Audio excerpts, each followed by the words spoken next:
All right. Welcome back, ladies and gentlemen. This is David Patrick Harry with Church of the Eternal Logos, and I am joined today by my friend and fitness educator, influencer, businessman, ET Strength. What's going on, brother? Hey, DPH. Thanks for having me, brother. I am still hearing music on my end, so I don't know. Do you have an open YouTube browser? No, they actually, someone just said it in the chat, too. Oh, it is? Yeah. There we go. What about now? Good now. Oh, okay. All right. Well, sorry about that, guys. I'm having some technical difficulties on StreamYard. For some reason, it's working funky in my Google Chrome. I usually use Brave, but something happened. Anyways, okay, we're back. Can you guys hear me now? Okay. Looks like everybody's saying yeah in the chat. Okay, so today I'm joined by my friend, fitness educator, influencer, businessman, ET Strength. How you doing today, brother? Good, brother. Thanks for having me on. I'm excited.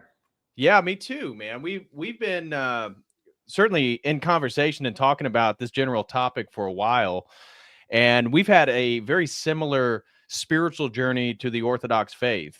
And so before we get into kind of your work and how all this connects with sort of spiritual warfare and what you're trying to do, maybe you can kind of introduce yourself first, like who you are, your family man, what's going on, and then we can get in a little bit to your spiritual journey, because I've found, at least in this corner of Ortho YouTube, a lot of people have that new age psychedelic, spiritual, not religious kind of transition to Orthodoxy. So feel free. Yeah, absolutely. I'd be happy to. So growing up within the realm, so introduction first. So my name's Edward Troise. My personal fitness brand and coaching brand is ET Strength. I have my catchphrase, strength of an ox, prowess of a cheetah, which we'll get into a little bit later. But basically, when it comes to movement, I want my cake and I want to eat it too, in terms of strength, athletic attributes, mobility, freedom from pain, being able to do whatever I want. And so over time, that has certainly changed. And throughout my life, I've been basically multiple people, it seems like, both spiritually and then also physically in a lot of ways. Right. And that's helped shape my lens spiritually. It's certainly been a guidepost for me to have those kinds of polar opposite experiences in my life, to where I'm at now, which is kind of in my own weird little corner of the fitness world. And a father, I'm a homesteader. I live in North Carolina. Although the homesteading, we dove in heavily when we first got here.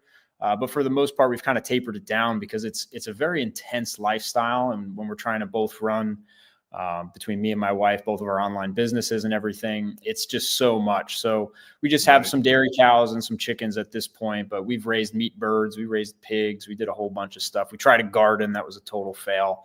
But a lot of that, we'll kind of tie back into, especially the spiritual warfare components when it comes to health and how these kinds of spiritual influences can permeate into the physical world. And then we have our health be a part of what dampens us down and doesn't help us really see things clearly. But my story, to not go too, long dragged on it, I grew up. Feel free. Include all the juicy details. I know the audience wants that. All right, cool. So I grew up Roman Catholic in terms of religion, spirituality, but it was kind of just like the Sunday Roman Catholic, right? I did go to what I could remember as like the Sunday school, the Catholic schooling that they had at the church that I was part of. But I could hardly remember like any part of it at all. And I do think a lot of that was based on, kind of maybe some more of the traumatic aspects emotionally of my childhood. And then certainly just like being very unhealthy. So physically, I grew up fat. I was like a pudge ball by the time I was 10, 11 years old. Maybe I could actually pull up a picture here. I have a photo of me and my mom in like a corn maze. And basically what happened was I would wake up every morning. My mom was a phenomenal mother, raised me, making me breakfast in bed. My mom has also always been a very powerful spiritual influence on me, both for the sake of finding my way back to Christianity, and then also just with so many other experiences that I had within the context of like the substances, the psychedelics, that kind of stuff that I was getting into at one point in my life. But she would wake me up with breakfast in bed. It'd be a stack of like Aunt Jemima pancakes covered in syrup, fat glass of OJ. You know, she's like, oh, I'm giving my son breakfast and, you know, like taking care of him. And, you know, next thing I know, by time I'm in middle school, 7th and 8th grade, I had gym class first period. And in that, after that, like 400 gram of carbohydrate, high fructose corn syrup dump into my bloodstream, I was getting these massive dizzy spells. I would basically have this like wave of temporary blindness come over me for periods of like 10, 15 seconds at a time. And then they'd kind of, you know, come back and go away. And I would just feel so strange, so very strange. And at that time, obviously, you know, I'm like 12, 13 years old. I didn't know what was going on with me, so I didn't really say anything about it. And then later on, when I was going to school, I was going to a community college, and I'm like, oh, I was probably like days away from full-blown diabetes. You know? Right. You know, I was playing some ice hockey as a kid, but not enough to like have me be in shape by any means. It was just something that kind of had me, I guess, maybe was just like the bare minimum dose of activity, you know, weekly, once, twice a week, whatever it was, that kept me maybe, you know, from going full-blown diabetic, because it gave me an opportunity to move my body a little bit and get some of that out. Hang on, I got a photo here from when I was vegan, so I definitely want to save that. Oh yeah. Well, I want to get into that whole period as well. Yeah, that comes quite a bit later. I want to find this chunker photo of me, man. It's just crazy. Well, while you're finding that, I want to give a special thank you to Jess Gerald, who sent in a very generous $50 super chat here on YouTube and said, keep up the good work. Thank you so much, Jess, for your generous support. Thank you very much for the super chats the other day on the video premiere. Really, really appreciate that, my man. Blessed Nativity. Merry Christmas to you. That's awesome, brother. Yeah, so this was me when I was maybe 10 or 11 years old. Wow. Just like a total butterball. And so like a lot of, you know, young men's fitness journeys begin. It was right after like my first, you know, real breakup in my life. And I was moping around for days probably. And there was one night where my mom, again, being that, you know, spiritual guidepost for me, she was like, and in terms of my parents' health, they never knew much of anything at all. My mom would, though, go on stints of like 6-8 months at a time where she'd run like 3 miles a day. She'd drop all the weight she wanted and then kind of fall off eventually. Shadi, what's up, brother? It looks like a fellow parishioners here in the live chat. Yeah, I sent it. They're doing a Vespers and a meal share tonight that I had I wasn't aware of, and then we had this planned out, but I sent the link over to them. Shout out to your parish. Who's your patron saint? Of the parish or mine? Of the parish, yeah, the parish saint. It's sorry, Dormition of the Theotokos. Oh, Dormition. Okay, which I have the icon up there. Oh, very nice, very nice. Next to Christ. So so she's like, just go for a run. And that was in one of those periods where she was, you know, obsessed with running, and she knows how much it helps her mental health and everything. So she thought it might do the same for me. And at that time, I was going through the growth spurt. So I wasn't as chubby as that photo there, but I was still overweight, very out of shape. And I went for a run around my block, which was maybe like 3/4 of a mile. And I can remember vividly, I just stopped out of nowhere, looked at my hands, looked down at my body, and realized for the first time in my life that I'm self-aware. Like I have this thing that I'm inhabiting, which isn't me or all of me, right? It's different, right? Kind of having that new layer of awareness within your body. And with kids, right, we're subconscious for so much of our lives. And if we don't do any real spiritual work, it could last well into our adulthood. Right. But nonetheless, I'm like, wow, I have control over this thing. And I have more so control over like my mind and Right. how I felt, my emotions, which I never really understood that. I always kind of just felt the way that I felt and thought it was just how it was. So I became obsessed overnight with running.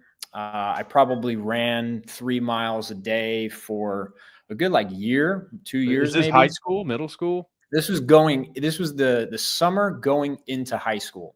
Mm. So yeah, it must have been from my 14th birthday to my 15th birthday. I was running. And then I was going into like JV hockey with the idea of maybe going to varsity the following year.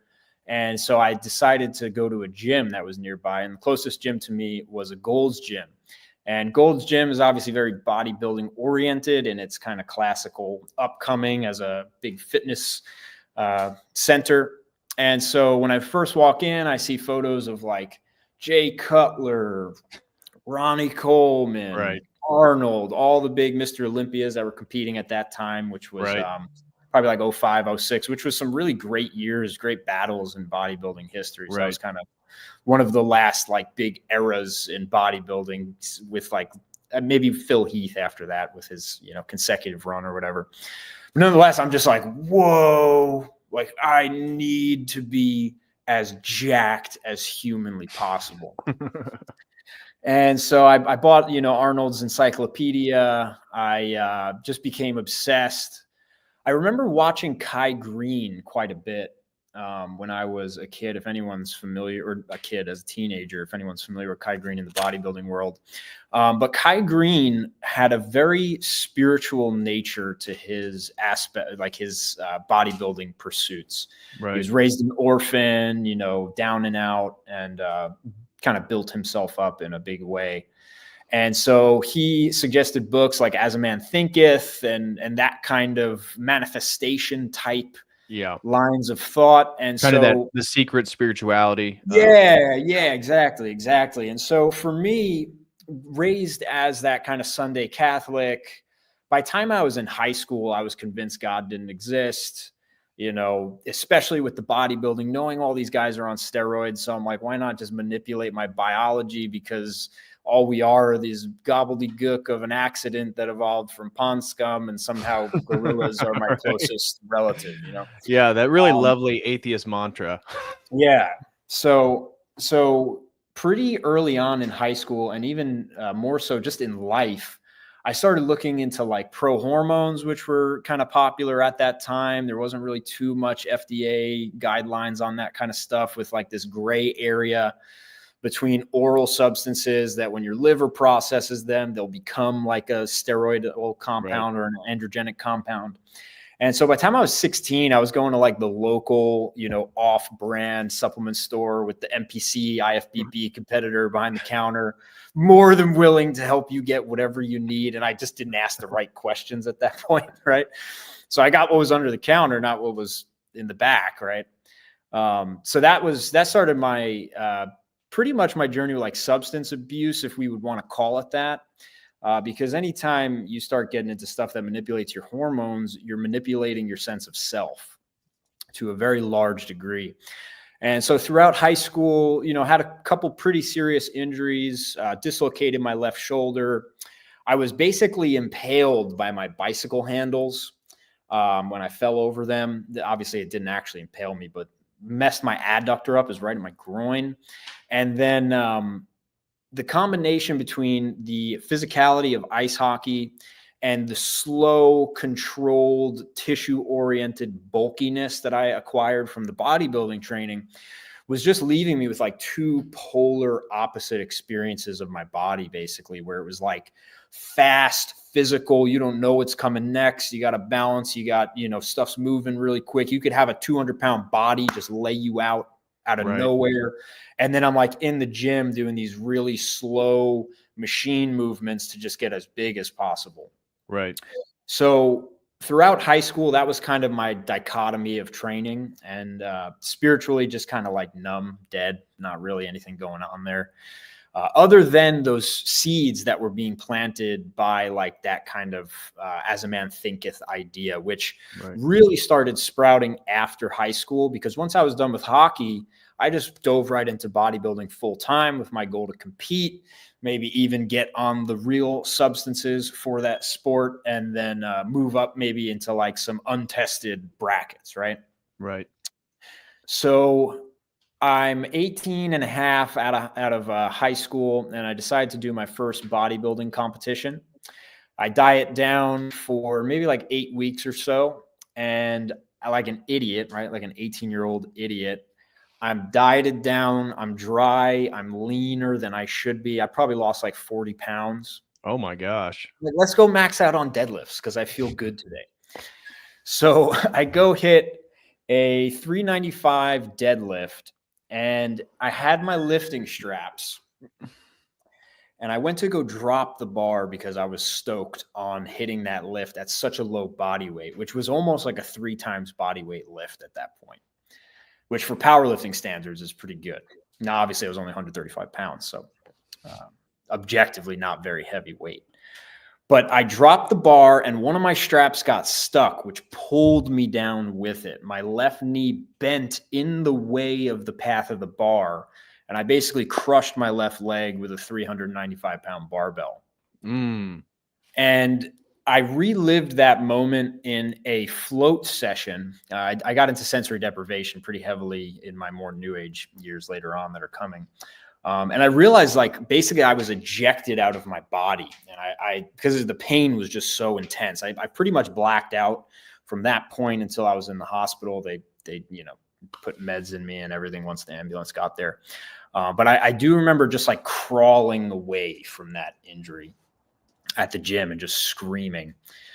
And so at that point, I had a really big shift mentally and, of course, physically, where now like my whole identity was bodybuilding, and that basically got crushed. So between the asymmetries that I had prior from the dislocated shoulder and just like one-sided rotational sport plus bodybuilding, plus maybe just genetically I'm an asymmetrical person potentially. Right.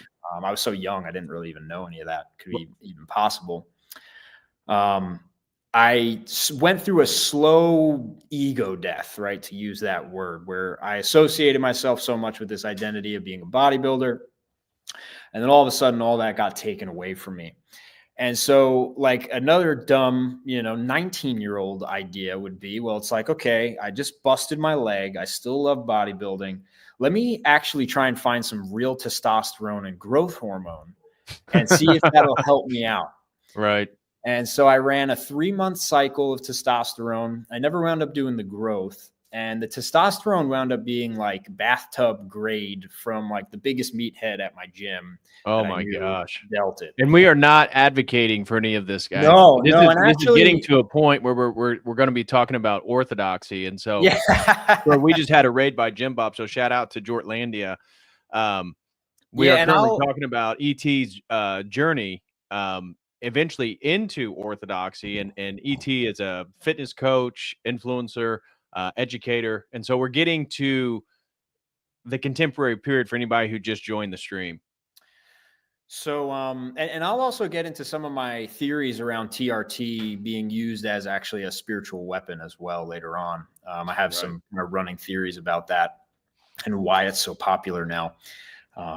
Nonetheless, so ran that cycle. I felt like a superhero. Leg didn't bother me. Back to squatting 3+ plates for reps. Back to deadlifting 400 pounds.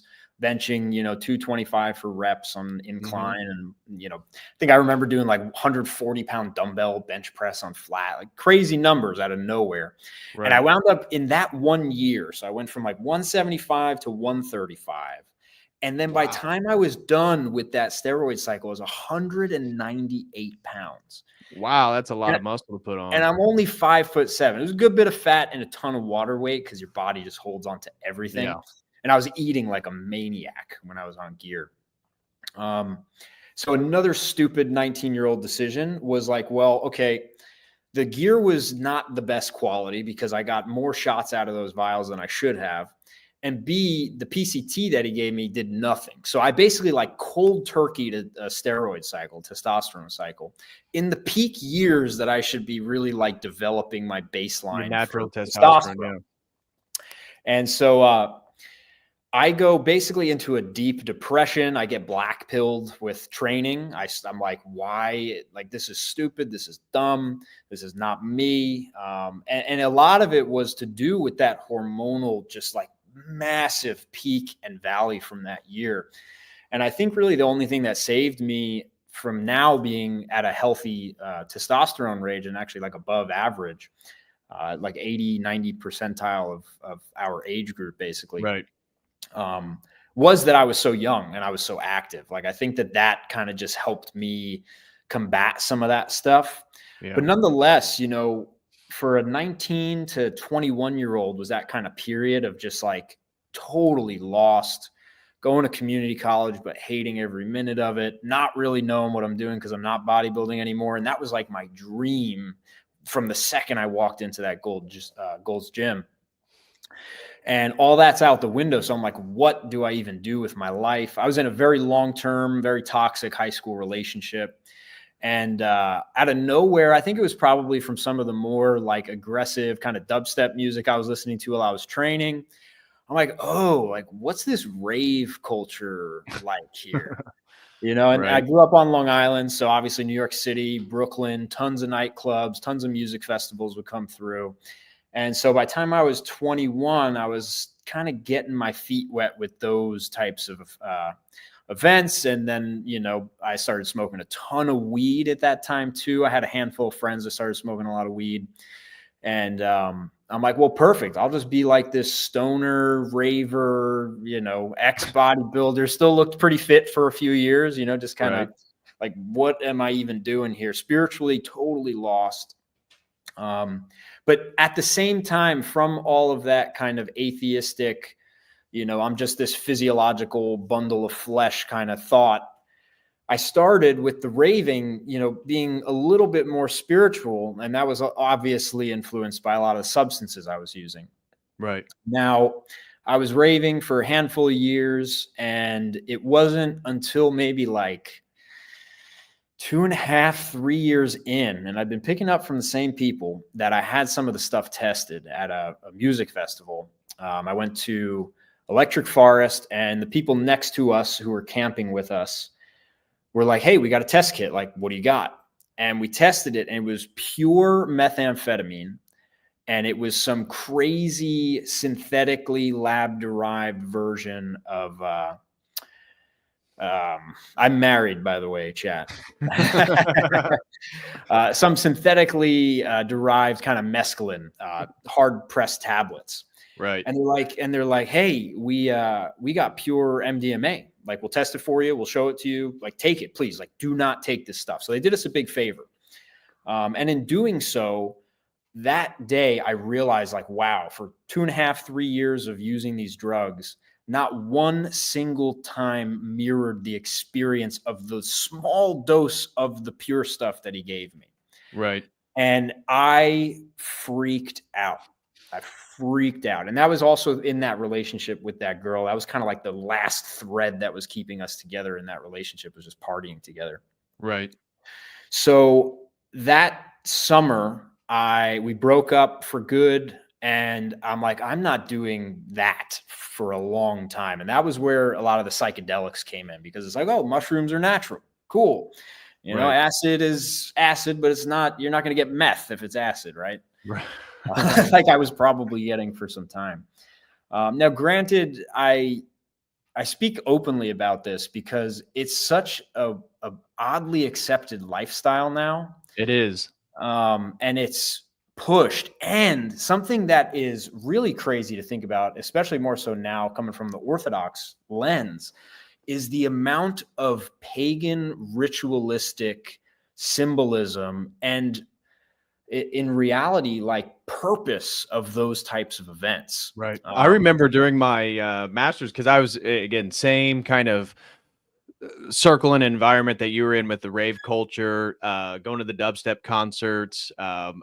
at that time, during my master's degree. Me and one of my really good friends, we loved going to Skrillex concerts. I Okay. think we went to like 3 or 4 in like a couple of years, and one of them was a Halloween special in Chicago. And I remember that day I had a class with my Native American professor. That was kind of one of my sub researches during the master's degree, was like psychedelic shamanism, because I was huge. Obviously, you already know my story. So I had a other YouTube channel promoting psychedelics.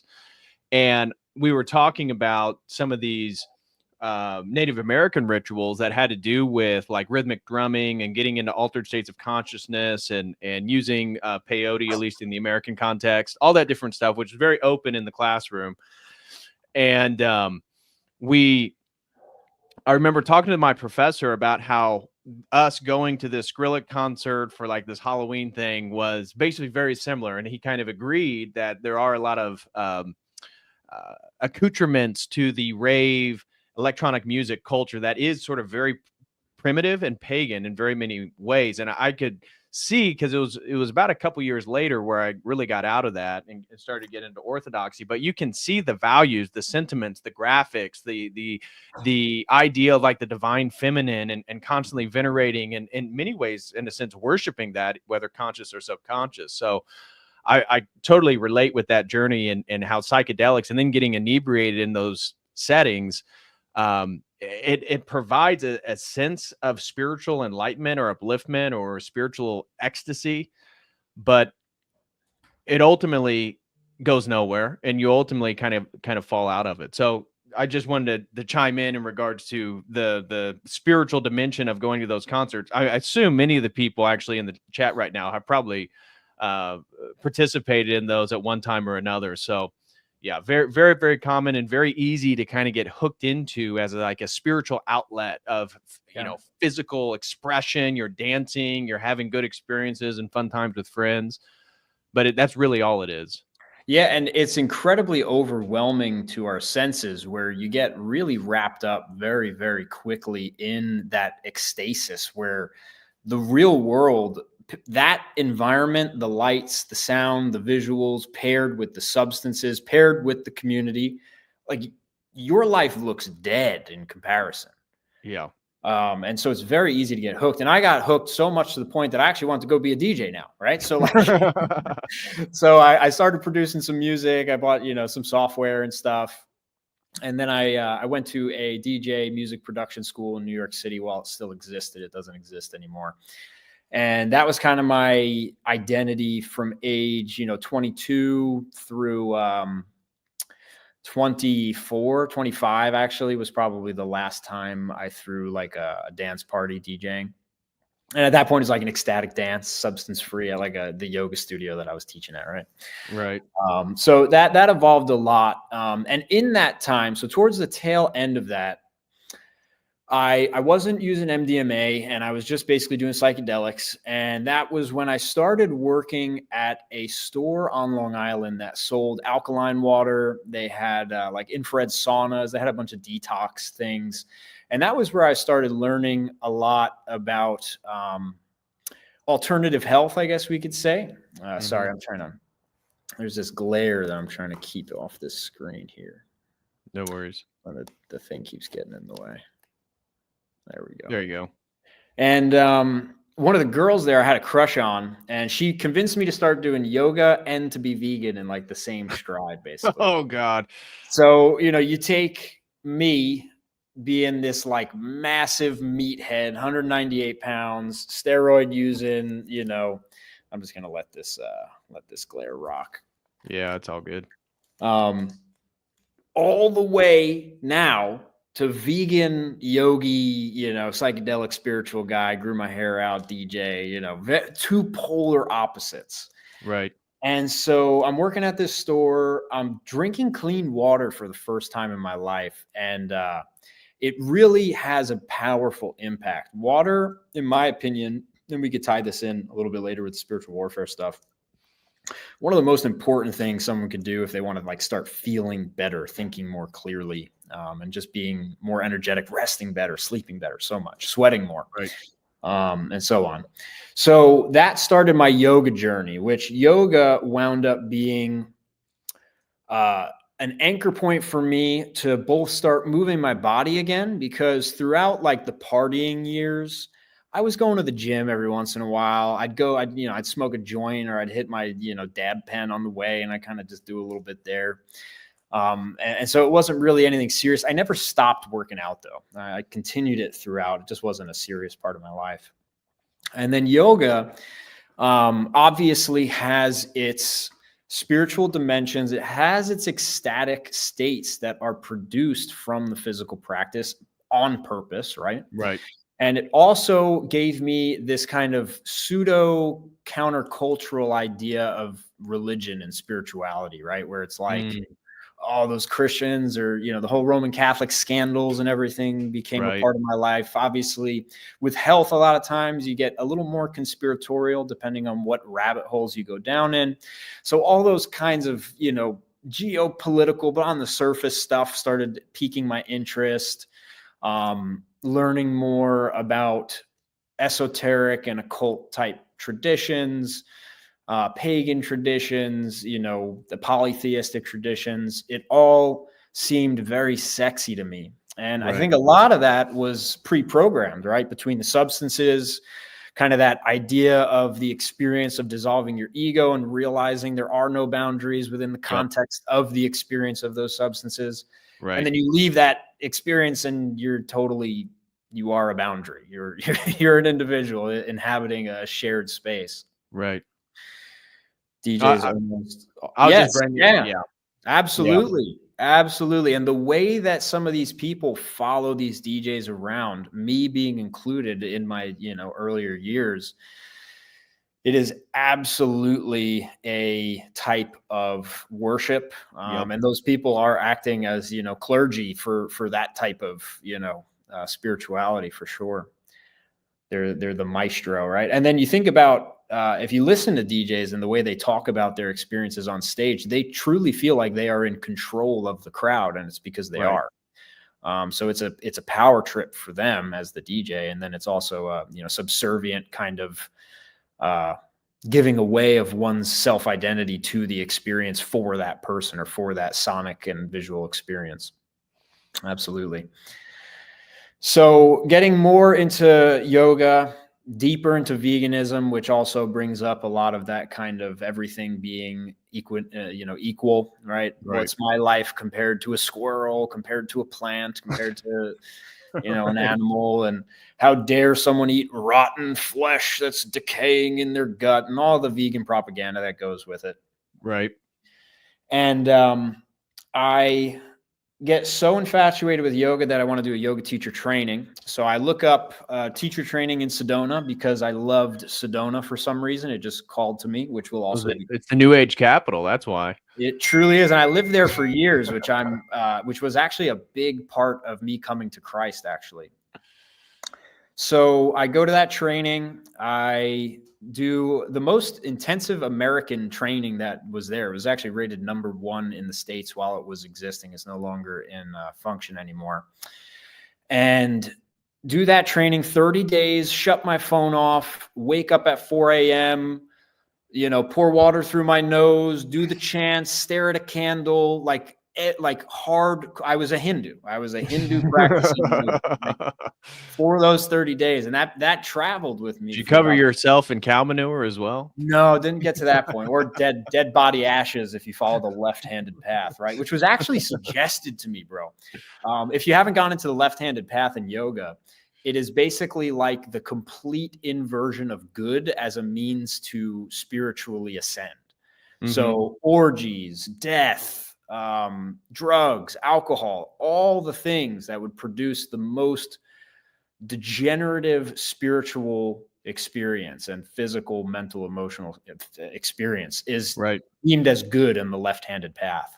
And we got Vedic astrology. We got specific mantras for us given to us at this training.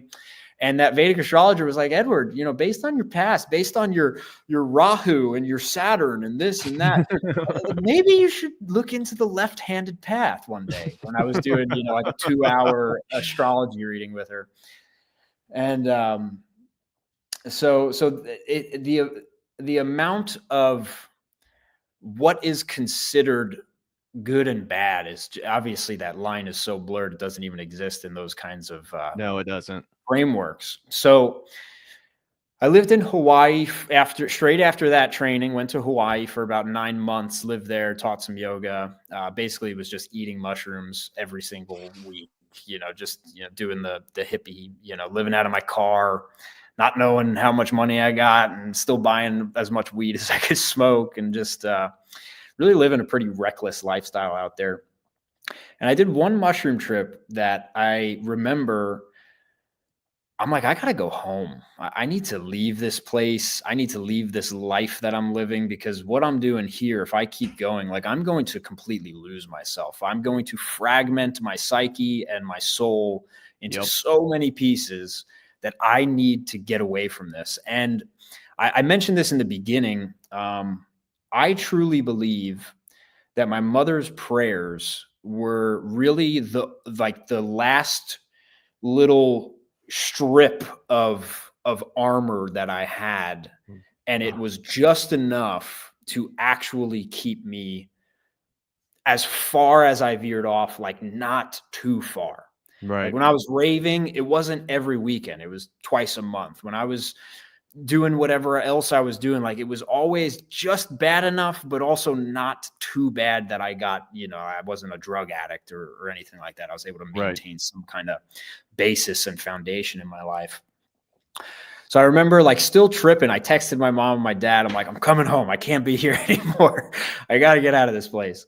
And well, let me make one comment though about the prayers of your mother, because that's actually a really interesting point that I've shared my previous experiences, and I don't want to get into rehash all those stories. But one of my good friends, and technically my godson, Dr. Michael Moeller, we also had the same experience. So we did a ayahuasca ceremony that we talked about in regards to our journey from the New Age into Orthodoxy. And this was the last time that I ever took psychedelics, and what prompted me to create my YouTube channel, Church of the Eternal Logos. But I had a very similar experience during that, again, an inebriation period, which we are not advocating whatsoever. And you do not need any of that stuff to progress spiritually. So these are more warnings, stories of life experience of how we went in the wrong direction to find the right path.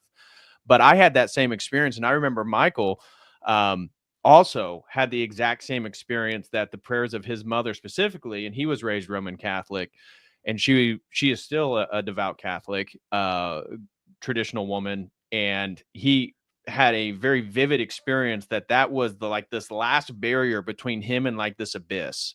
And that was also the time that he turned his life around. After we both became Christian after leaving this ayahuasca ceremony. And so that for me was what I needed at the time to validate the spiritual practice of prayer as something that actually has a real ontological reality and import and impact in people's lives. And me feeling that I could feel the prayers of my parents, specifically my mom, and Michael having the same experience at the same night, and these experiences actually pushing us away from the thing that we're participating in. Yeah. And now for me as a parent, praying for my two sons is such an essential part of my spirituality, because my dad wasn't very spiritual, never really went to church. He'd go on Christmas maybe. So I didn't really have that male spiritual leadership growing up. It was always heavily, like, just always and only my mom for the most part.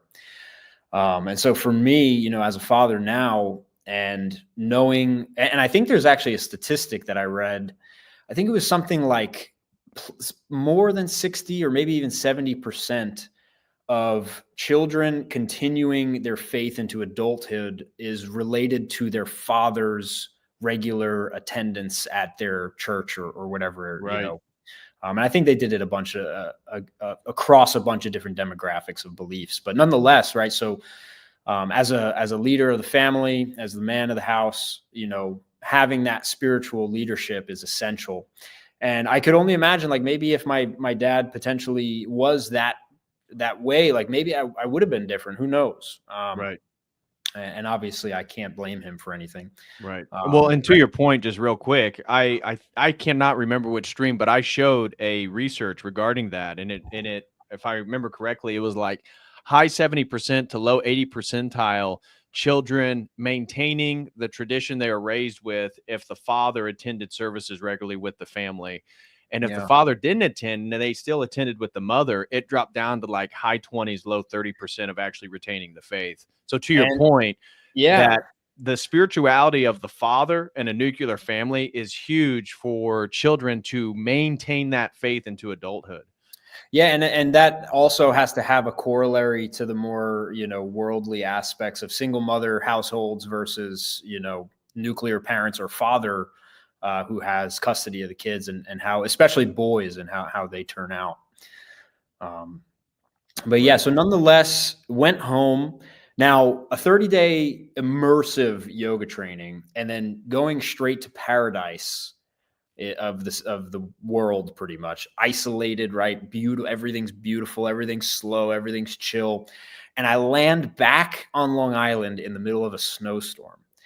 And I was just culture shocked. I had a ton of anxiety, probably from all these psychedelics I did too, and just kind of like coming back to what the real world is and where I grew up. Baseline reality. Yeah. Yeah. And I could barely like hold a job. I was just smoking weed all day, and I just like couldn't deal with life at that point, actually. And I think a lot of it was just like that fragmentation that happens both spiritually, right? And also, from the substances based on those spiritual beliefs as well, where I became so fragile to everything because I became so permeable to everything, where I didn't have those boundaries set up within my sphere anymore. So everything bothered me about Long Island. It's concrete, it's fast paced, it's traffic, it's tons of people. It's very dull in a lot of ways, at least in the wintertime when I was there.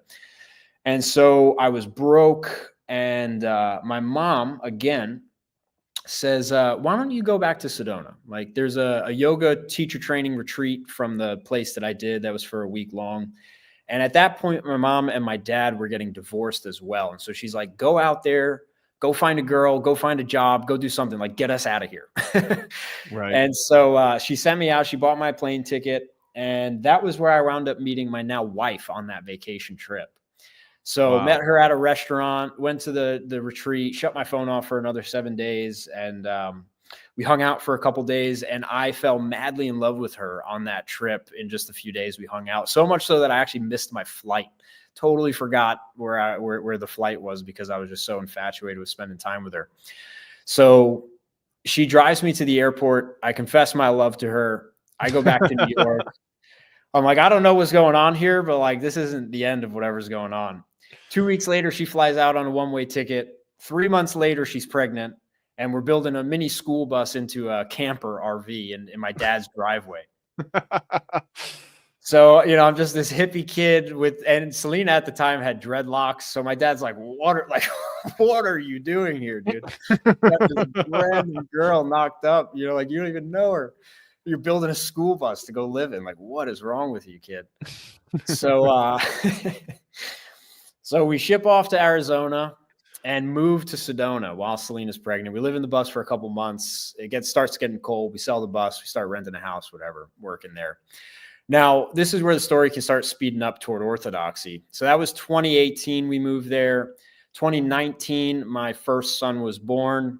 I look at myself in the mirror, and I'm like this flaccid, skinny, fat yogi that used to love training and doing hard stuff. And now I have a son.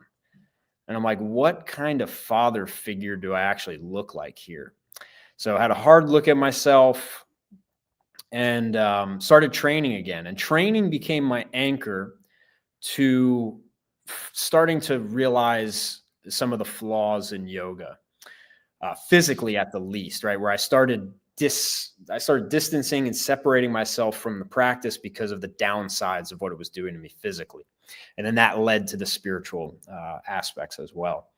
Now, the reason we stopped being vegan was because my now wife was pregnant, and she was vegan for 6 years, went through stints of like just fruit fasting, no salt, no oil, like hardcore vegan. And on the bus ride to Arizona, she starts finding all this conspiratorial stuff about veganism. Yeah. And she's like, what do you think? What do you think? What do you think? And I'm like, I don't know. And so she starts eating eggs. And the first time I smelt them and saw her eating them and like just looking at her face, my mouth was like a waterfall. And I ate eggs, and I never felt a sense of warmth inside my body more than the first bite of animal products after starving myself for 2 years, basically. Yeah. Slow boy whiteboard. It was an act of God that we got pregnant, both of us being vegan in the state we were in. So got out of veganism, got out of yoga slowly, started training like calisthenics. And the beautiful part about living in Sedona was starting to see the fruits of those belief systems into older age or into family structures and into relationships, and seeing how people wind up basically falling apart in so many ways as they integrate real life responsibilities. Kids, that like the amount of people that were co-parenting, or like violent custody battles over their kids, really like just turned me off. And it was just like, aren't you guys very spiritual people? Like, why do the fruits of this spirituality seem so dead and so dull and so chaotic and so ungrounded and so misled, it seemed like. Right.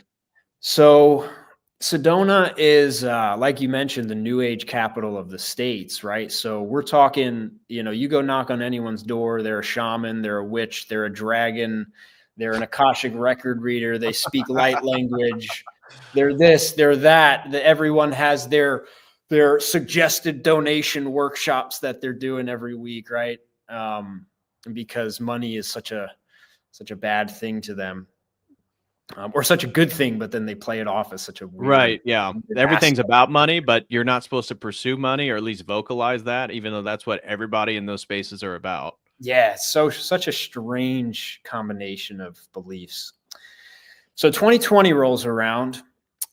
At that point, I'm following a guy who was, a really big influence on me with health and nutrition and alternative health and supplements and that kind of stuff. And he wound up going like hardcore New King James Bible Christian out of nowhere.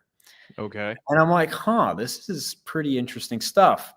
And on his podcast, he wound up having on a handful of guests who were ex-New Agers. There's this one person in particular, he's got long hair. Stephen Bankars. Have you ever heard of Stephen Bankars? Yep. I'm very familiar with him. Yeah. So he had Bankars on a podcast, and he just laid out everything.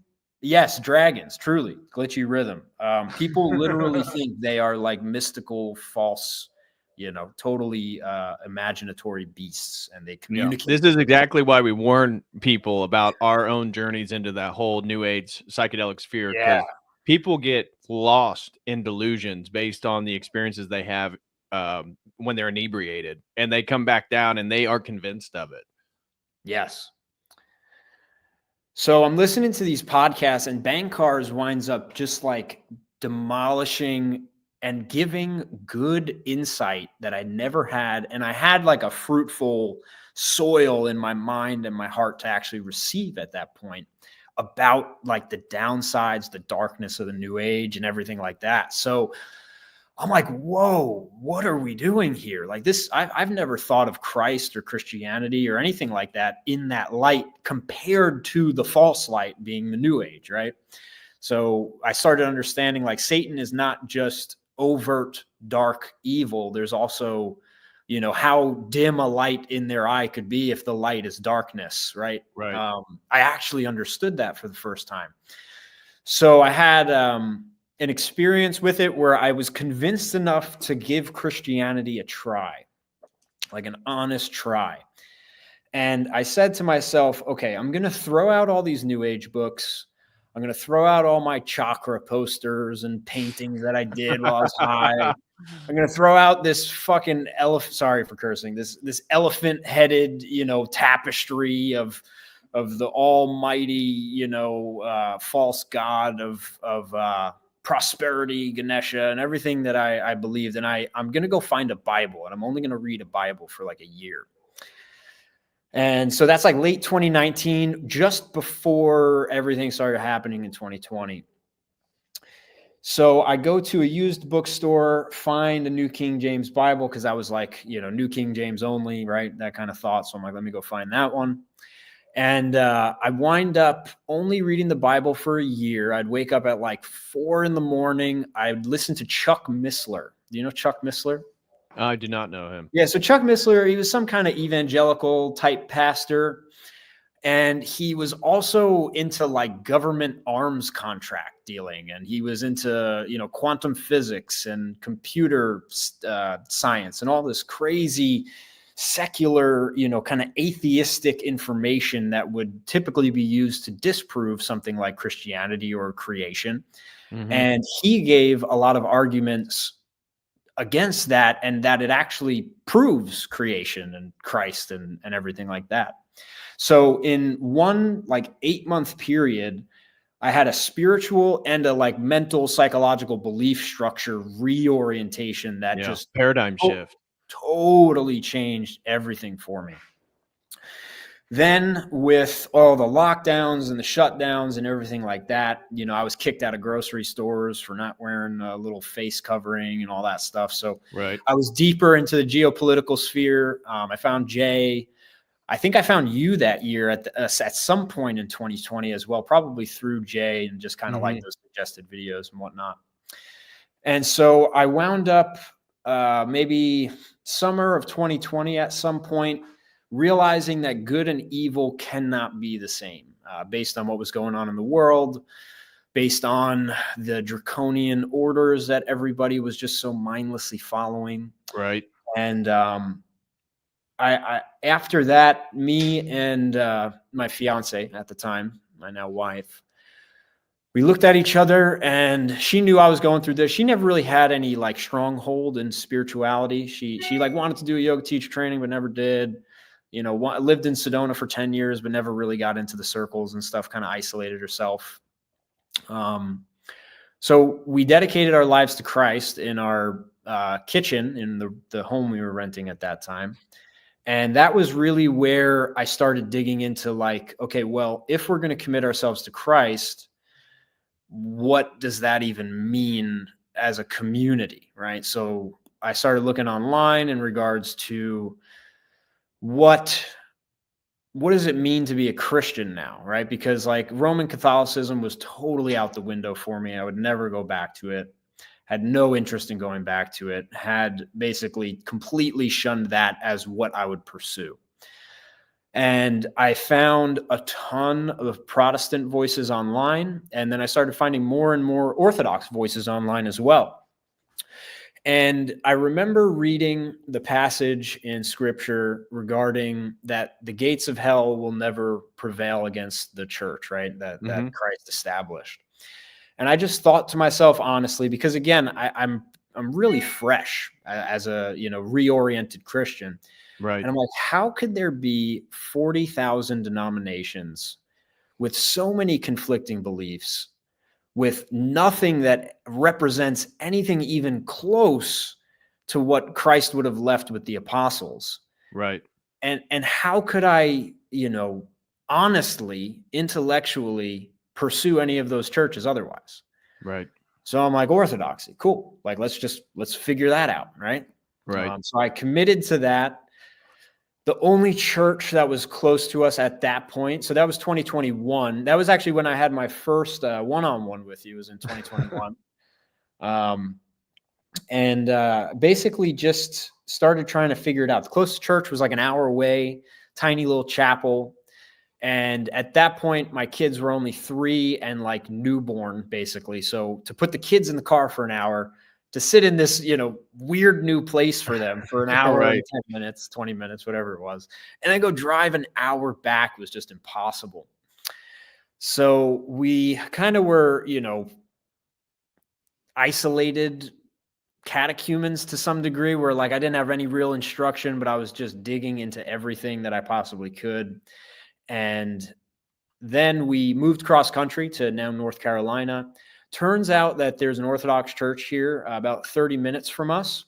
And so when we got here, we started attending liturgy more regularly. For the first couple months, we were, maybe we'd have like a good couple weeks, and then we'd miss a couple weeks, and then there was we went to Christmas Eve, and then we didn't go again until after Pascha. And at that point, we were like, okay, like we got to get serious here, because we're saying all this stuff. I'm saying all this stuff. I'm reading the Orthodox Bible. I'm praying Orthodox prayers.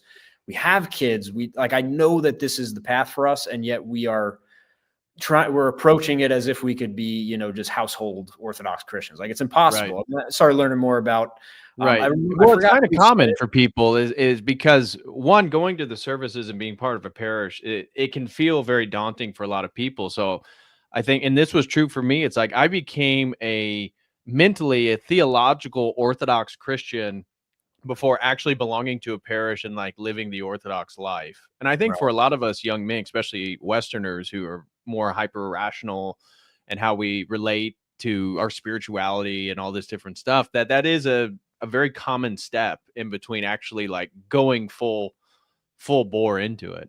Yeah. And it's so outside of the Western perceived notion of a church service that it took us like a year to even realize what's going on in the liturgy.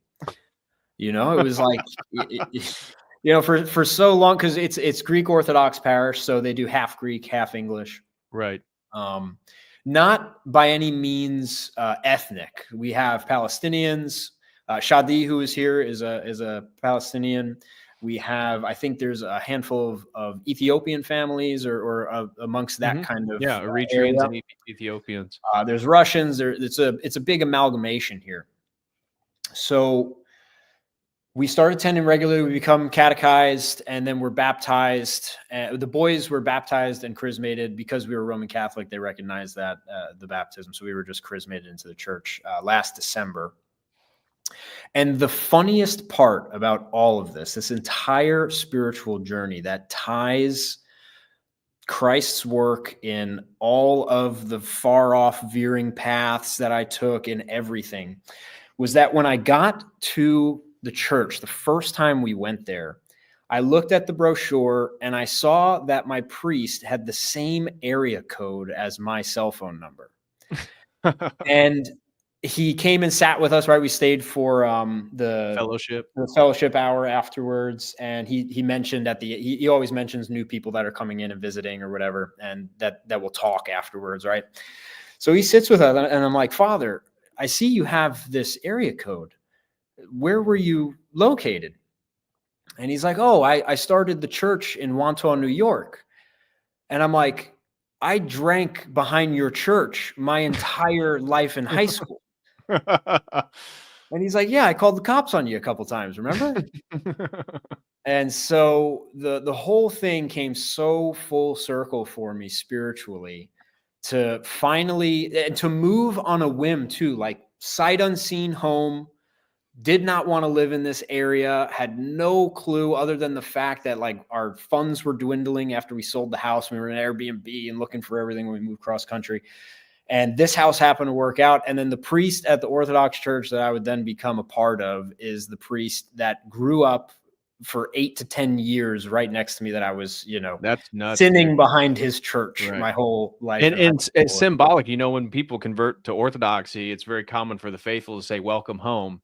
But in your sense, I mean, that providential connection, that you're the priest that really by chance is now your spiritual father, it actually was right there again. That returning to home was right there where your journey began. Yeah. So really, really amazing experience and true welcoming. Like, it feels so right, as challenging as it is, because as you mentioned in a lot of your streams, and something that I'm relatively sensitive to, and I think anyone who has used psychologically altering substances, especially psychedelics, we become much more sensitized to the minutia of spiritual experiences, right? Mm-hmm. And so the warfare that wound up going on for me as I approached my chrismation, as I approached the ceremony of marriage and everything like that, it's very obvious how these powers are working behind the scenes and influencing us and challenging us in so many ways. Right. Um, Well, I have related to that. I already know the story, but if you're willing to share, I'd love for you to speak about if there was your journey into Orthodoxy, and then trying to get your wife involved into that, or appreciate it to the same extent, and then how that culminated in you guys actually doing a religious ceremony for your marriage, and how that affected you. yeah, absolutely. So when we first met, again, we were hippies, free-spirited, didn't have any solid beliefs. We thought marriage was a contract. And we basically looked at our kids and we're like, well, that's our marriage right there, right? We're in it together. At no point in her getting pregnant the first time or anything from there, it's like, hey, I'm like, you are mine, I am yours, and we're going to do this together. We're going to figure this out because I'm going to be a part of my kid's life. And I would only want a fruitful relationship to be, that, right? So in terms of any kind of conflict with getting into Orthodoxy and the relationship, really wasn't there. As I mentioned, she didn't really have much of a spiritual grounding. She wasn't biased. There weren't any arguments. There weren't any real disagreements between us. It was really an awesome experience to have that type of leadership in the relationship. Because I know for a lot of guys, where you're finding Orthodoxy like years into marriage potentially, and you're more devout Christians in general, there can be a pretty harsh period of time where maybe, their wife's dad is a pastor of a Baptist or Right. whatever, and then there's this massive conflict because what Orthodoxy represents is things that they consider evil, consider so far Idol removed. worship, veneration of saints and Mary is always a problem. Yep. Tradition of men is another criticism they levy. Yeah, so I didn't really have any real speed bumps. Again, though, because she was more so on the I'm in it, but not necessarily like grounding herself in a spiritual practice, even after becoming Orthodox, right? Because it takes time to even figure out what it means to be Orthodox in so many ways.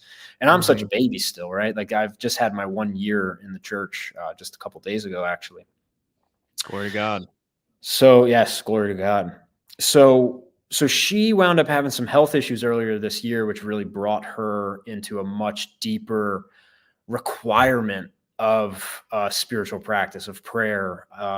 And for her, she loves stories. And so the only speed bumps we've had, I would say, is there were a couple books that she had bought.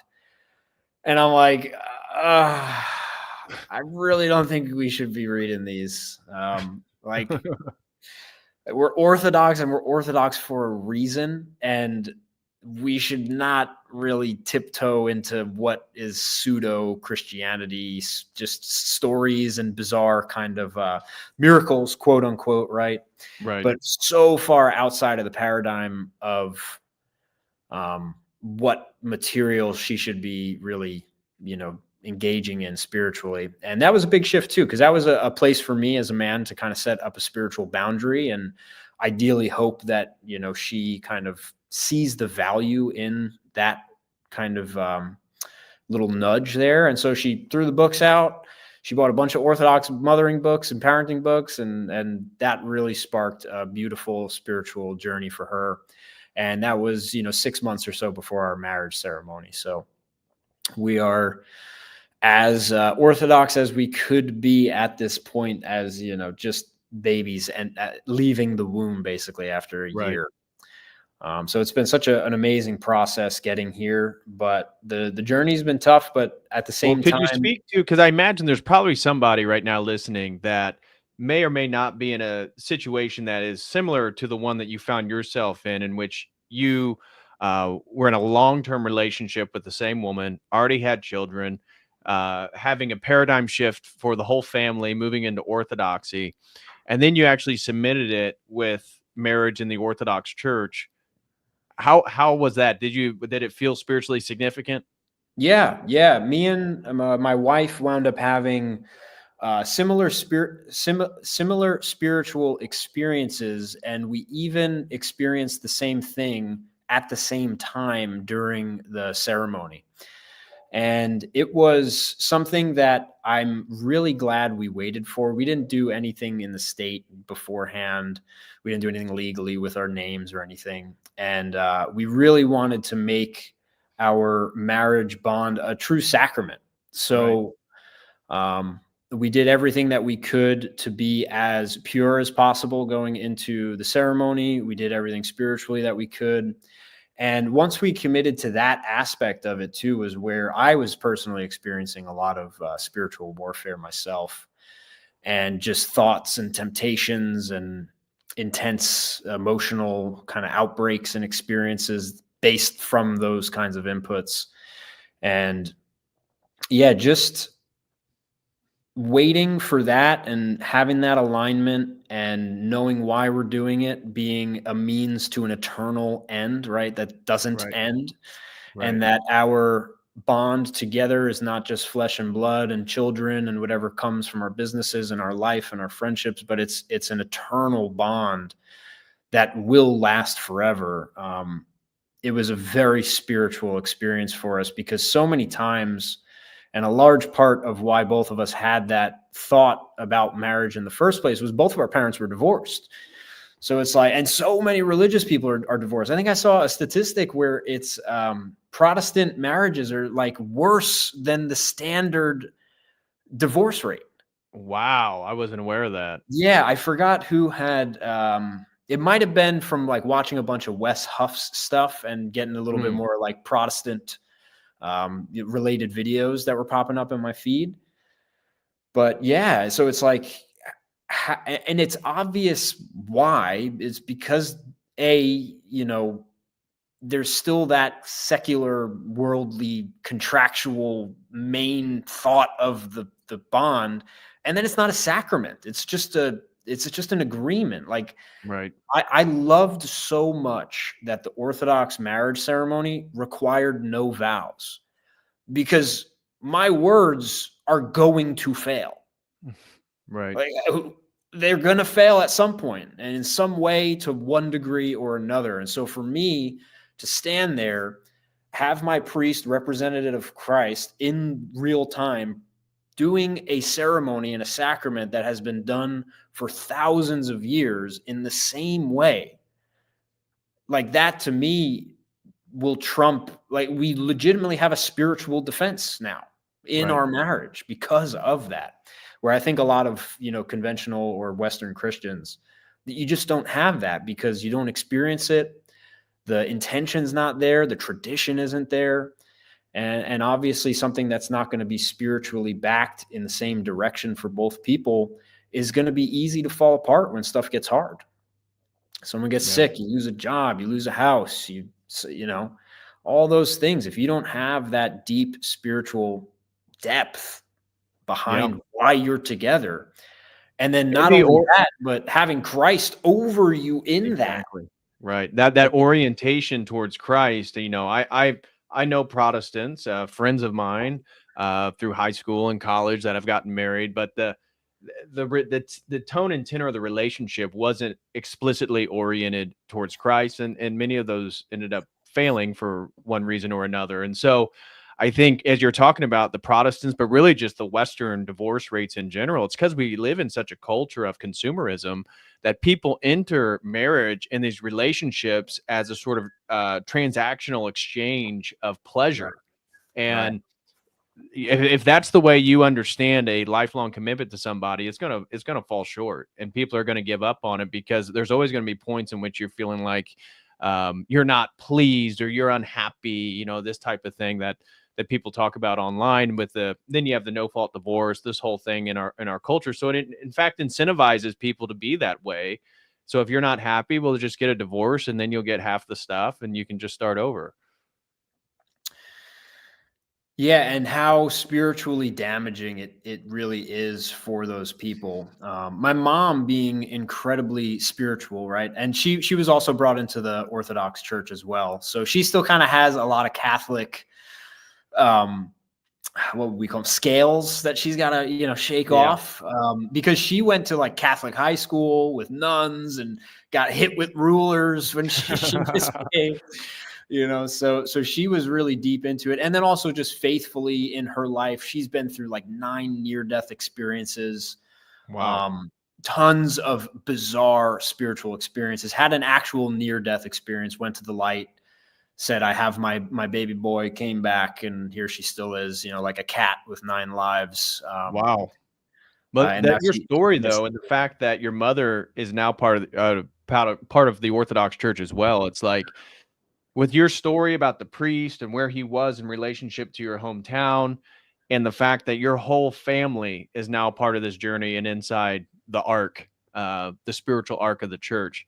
That's an incredible, incredible journey. And that's partly why I wanted you to share all that with the audience. And I know many people in the chat are saying how much they've appreciated your journey and your story, because it maps on to very similar experiences that they themselves have had. So I appreciate that, and thank you for that. If there's anything else that you wanted to add to it, feel free. I was wanting to now transition into your work and how this spiritual journey undergirds everything that we're going to talk about now in regards to your fitness education, the clients that you work with, and many of the practices that you put forward. So, is there anything that you wanted to say before we kind of transition? no, we can definitely move on from there. I think all of that gives a lot of the context to moving into the second part there.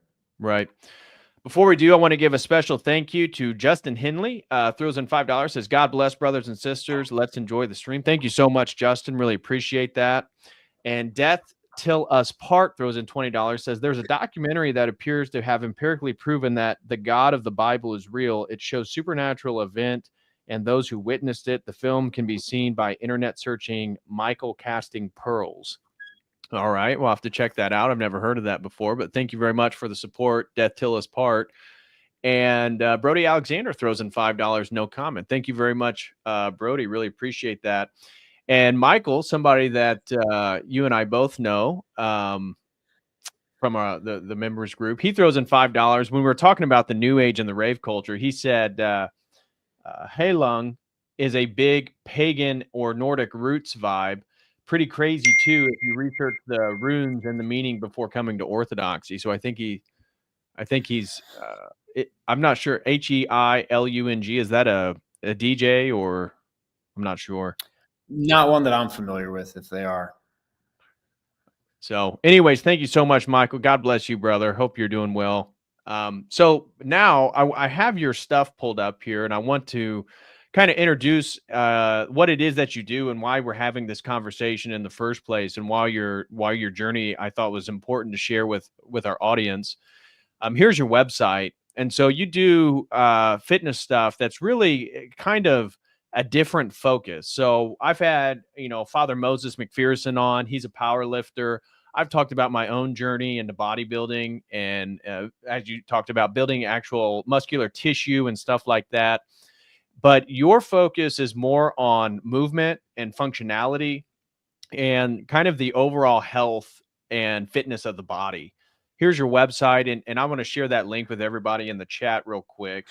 And also your Instagram, in case anybody wants to kind of follow ET and see what he's up to. This is his Instagram page. He's always putting out content, kind of showing you what type of work he does. And if there's anything in particular you want to show people, just so they get a feel or a vibe for your training, I can do that. I saw the one that you posted today right here, 150-pound kettlebell, and you're doing the type of kettlebell swings with rotation.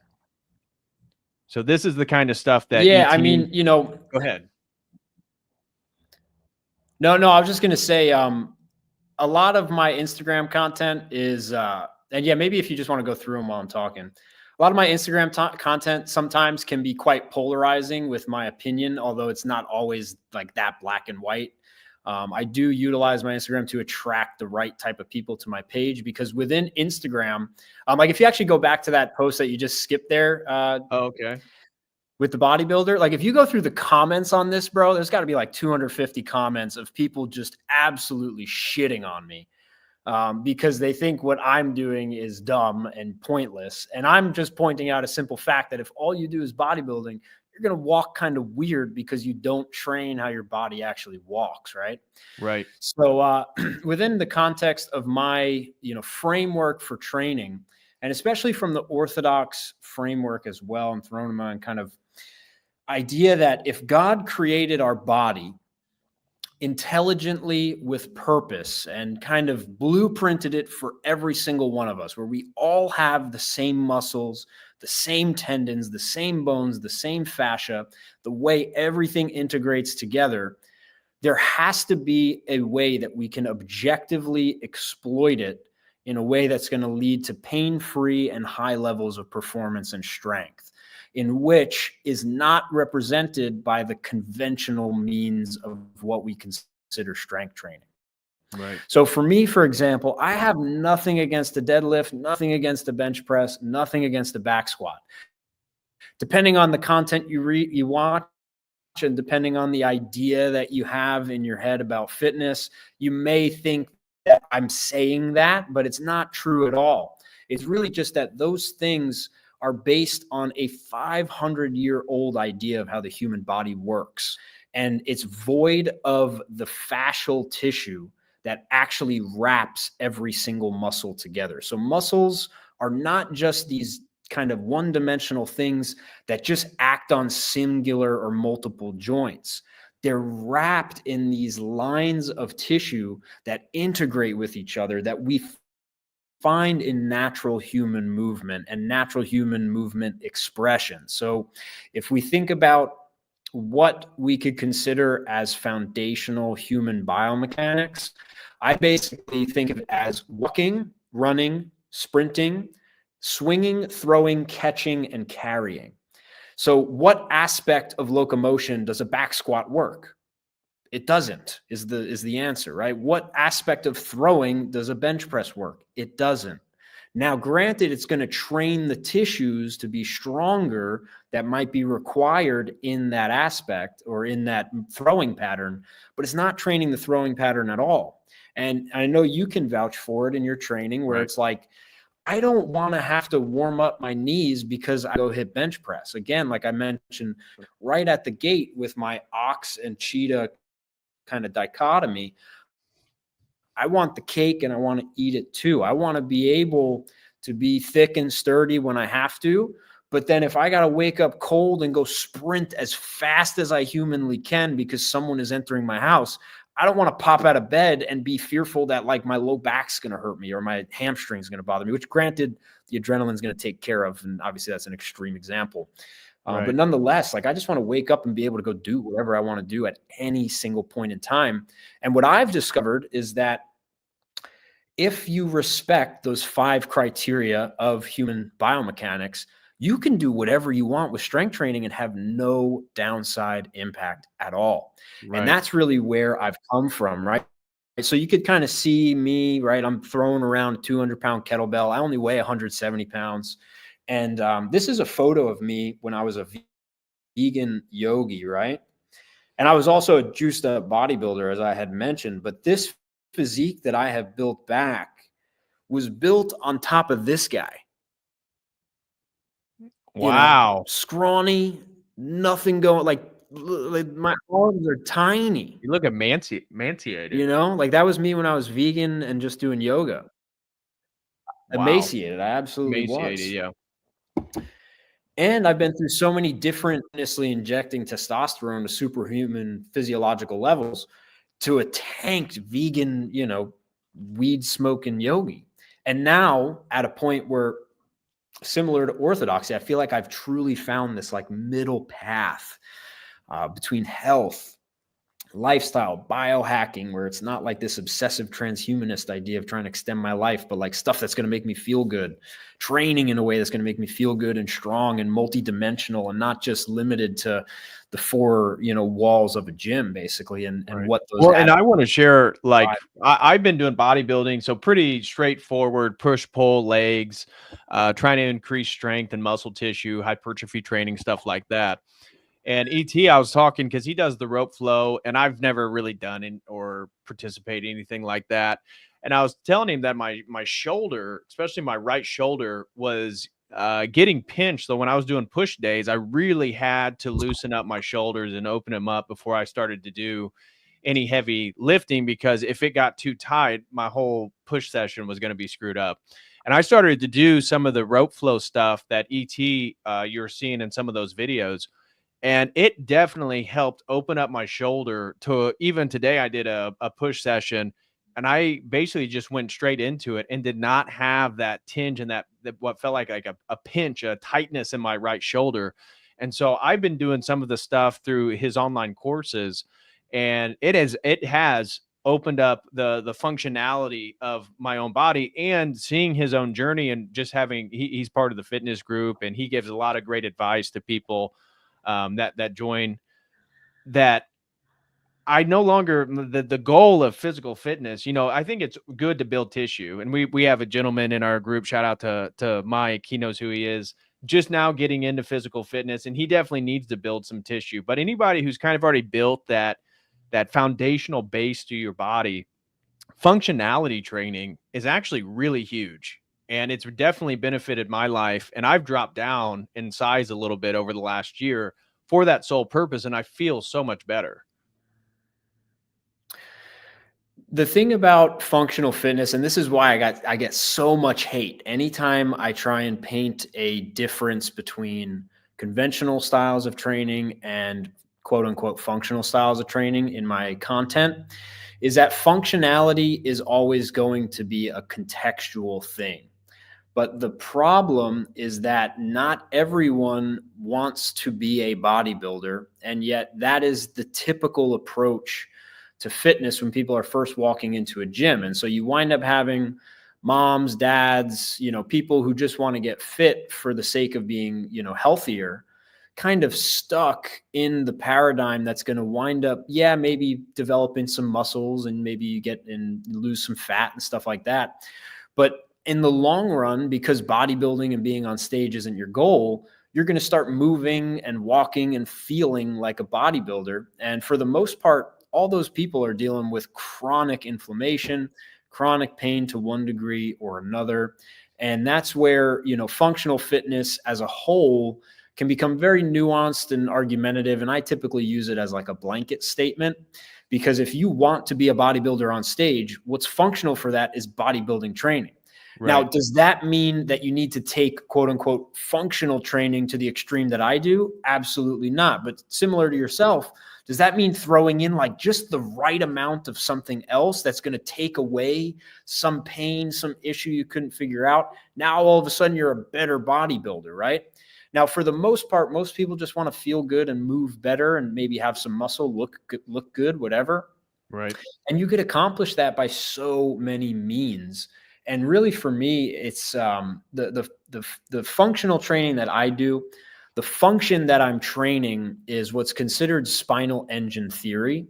And it's the idea that your spine is not just this like middleman for the limbs, but it's actually a source of force for the distal expression of your movement. So proximal being toward the middle, distal being away. What we express distally or as a whole, we can root back to the proximal movement of the spine. And all of that's going to be relative to some type of rotation or another. Like even for example, like we could think of rotation very aggressively, but if you just change your grip on your deadlift, you're going to be more rotated to that underhand side, but it's just exploited in such a bilateral sense that you don't really develop any rotational abilities. Right. So that's where, my stuff, And my mentor in fitness is very much so a black sheep. He's hated by so many people in fitness, especially more of like the PhD bound or, kind of classic strength and conditioning guys, power lifters, that kind of stuff. But what he showed me over the last 5 years and just me taking it into my own practice, which I was always very physical. And I've always found physicality to be a very deeply spiritual experience, right? So from that first run I took where I had like an actual sense of self-awareness when I was 13, turning 14, all the way through to yoga being a very spiritual physical practice, and now being able to train my body in a way that obviously is not inherently spiritual to like a yoga degree, right? But is used for a greater spiritual purpose. And at the same time, in the world, making me so much more useful to everything around me at the same time. Right. And we got a couple questions that I want you to answer. People are Yeah, listening to everything. And Rebecca just sent in a really good one. She said, so would your program apply to moms? I'm a mom of 3 toddlers with a lot of hip and back pain from carrying the kids all day and night. So I have a school community, the website school.com. If anyone's seen like Alex Hormozy, it's popped up quite a bit.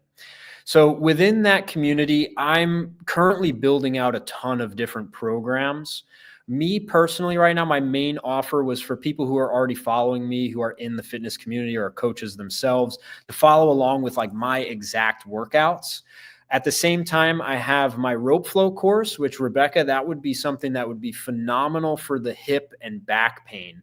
And that's what Dave Patrick was just mentioning there, what he was kind of adapting.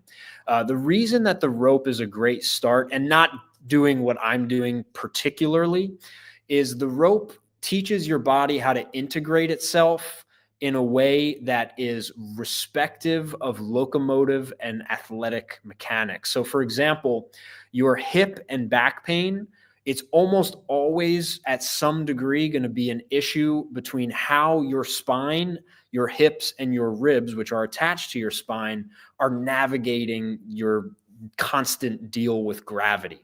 And the rope is very lightweight, very low impact, very low barrier for entry practice that allows for anyone from being completely elderly or even wheelchair bound people have done it, and all the way up to professional athletes to gain the same benefits of the practice. So I have a rope bundled with my course. It's very fun. If you like dancing, it's like very fluid and flowing of a practice. There's like a handful of different patterns that you can learn how to sequence in infinite amounts of ways. I have like 10 hours of content and over 100 videos in that course, and I'm adding to it all the time. But in terms of training, anyone that's in a pain case, I also do one-on-one virtual work, which on my website, I have basically a free call. You can do a discovery call with me. Just sign up for it. If you don't find any time slots that work there, you could just reach out to me through email or on my Instagram. But yeah, the rope is really where I start all my clients regardless, because it's just so bang for your buck. There are people, I recently just did a long in-depth presentation for a friend of mine who has an academy for personal trainers on rope flow. And I got a couple anecdotes from people, and a good friend of mine was basically just about, he signed up for spinal surgery, and it was in 2020. It was 2020. He signed up for it in February.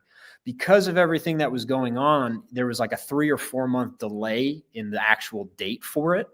He found the rope. He wound up buying my course at some point in that.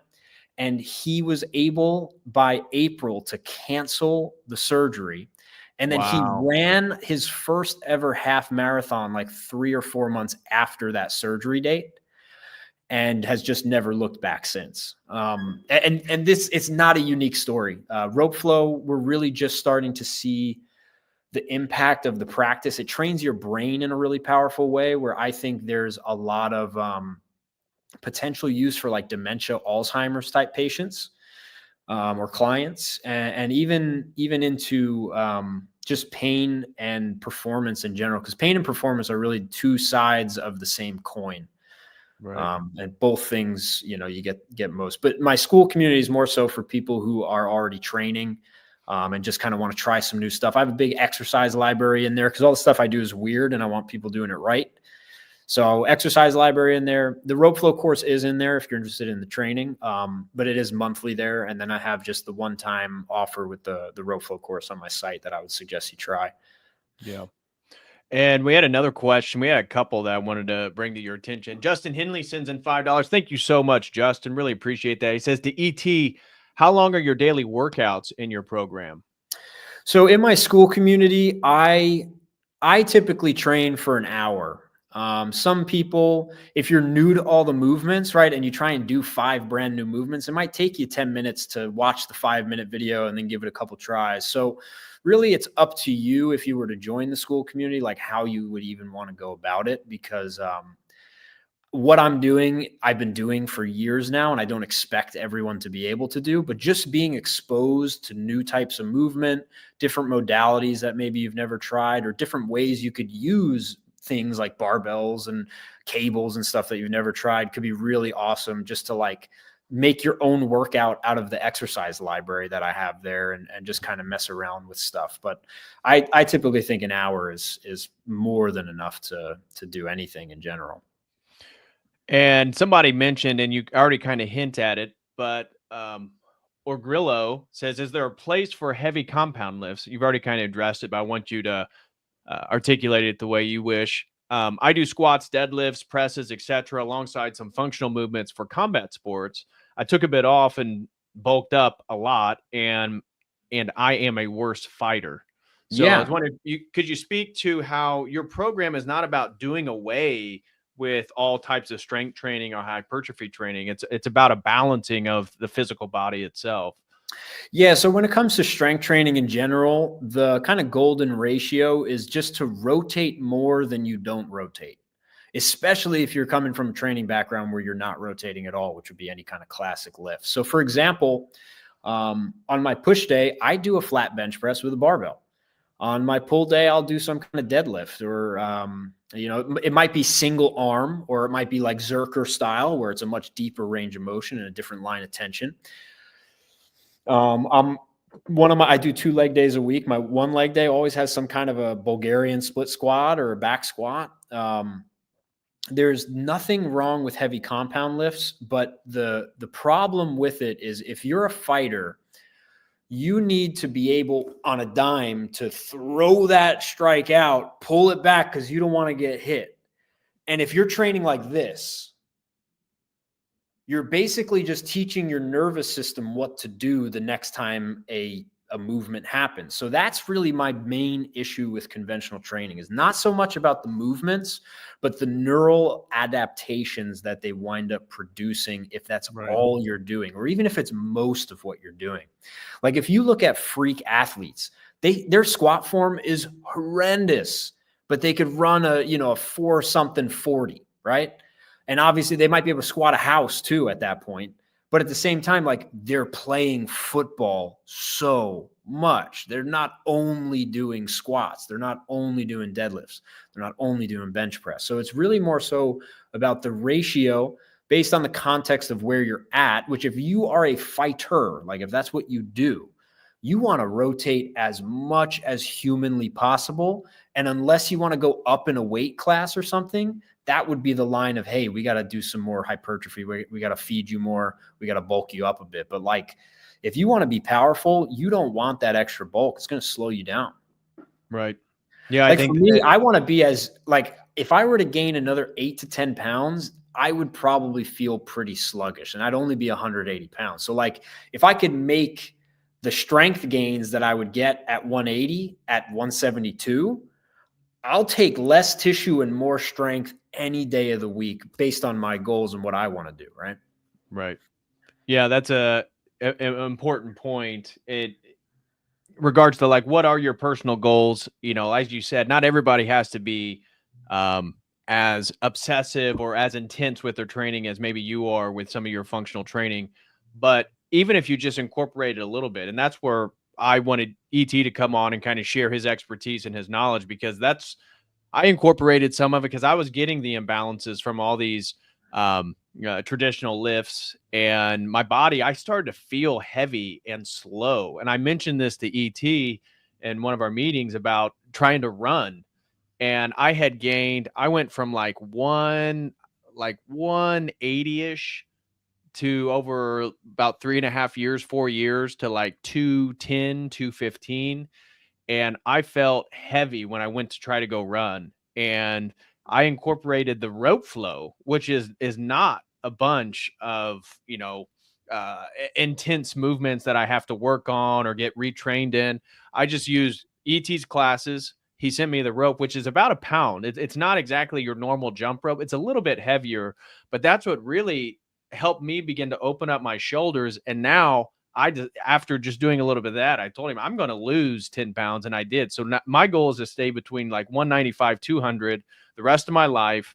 And I've enjoyed incorporating some functional training. And for me, I've always had knee problems. So some of the knee over toes exercises that Ben Patrick puts out, that has been huge in me kind of reframing, like, what is my goal? When my goal when I turned 30, I was kind of a little bit more overweight than I wanted to be, didn't have the muscle mass I wanted. So mine was like, I'm going to get jacked and strong and feel very powerful. And I got to there, but then I developed all these imbalances. And so reorienting that has been huge for my own, fitness journey, which is tied with the spiritual journey, because for me, I don't have this emphasis on, trying to get bigger and bigger and bigger, where, things can be problematic when you're wanting to fast or do all these types of things, where in my mind, I wanted to continue to make sure I had as many calories and stuff that I could take in, where now that's not as important. The whole reason for my fitness is to be the most functional and strong that I can be based on my goals and who I am. So ET stuff is really great for that. Yeah. I mean, yeah, go ahead. Well, we had some questions, but go ahead. Yeah, sure. No. We'll go to the questions. Abject Fool throws in $10. Thank you so much, brother. He says, what does Edward think about the Ido portal and his work? Ido Portal. Ido, okay. Yeah. He's got something that's called movement culture. He basically does everything body weight, super coordinative. He has a capoeira background, if I'm not mistaken, and he does a lot of rhythmic, fluid mobility, like global mobility, not just like, isolated FRC, if anyone's familiar with that kind of stuff. But he does very interesting work. Now, the thing about Ido is he's a very intense dude. A lot of people can't keep up with him, and he does train, and he doesn't have a lot of wiggle room in the context of individuality within his system, from what I've noticed from people who spent time with him and actually trained with him for many years. And typically what I've found with people who train with him, who aren't like genetic specimens, is they wind up overdoing a lot because he takes a lot of stuff to the extremes. I love what he does. I don't really have anything wrong with him. I got into his stuff for a very brief period of time when I was experiencing my kind of early cravings for new types of fitness after I got out of yoga, because I knew I didn't want to be a bodybuilder anymore. So he, like, if you just watch him in some videos on YouTube, you can just get a glimpse of his personality and his kind of philosophy about stuff. But he's got an idea of freedom in terms of, his system that I can respect. But it's not something that I'm so interested in. I have much more strength-related goals, and those guys are strong. But it's just an interesting system that he's got going on. That Ed was asking, is this the guy who used to work with McGregor? I think he did for a brief period of time, yeah. And I think they were working more so on like McGregor's rhythm and kind of fluidity and ability to like shape shift, if you were to put it that way, in the ring. Right. And Glitchy Rhythm throws in $5. Thank you so much. He says, this guy's awesome. Would he mind discussing his old cycle a little? Regardless, thanks for the video, guys. Well, I appreciate that. Yeah, I did one cycle of test. I did 3.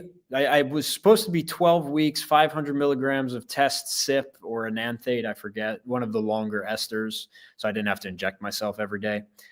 But the guy I got it from was the biggest meathead at the gym.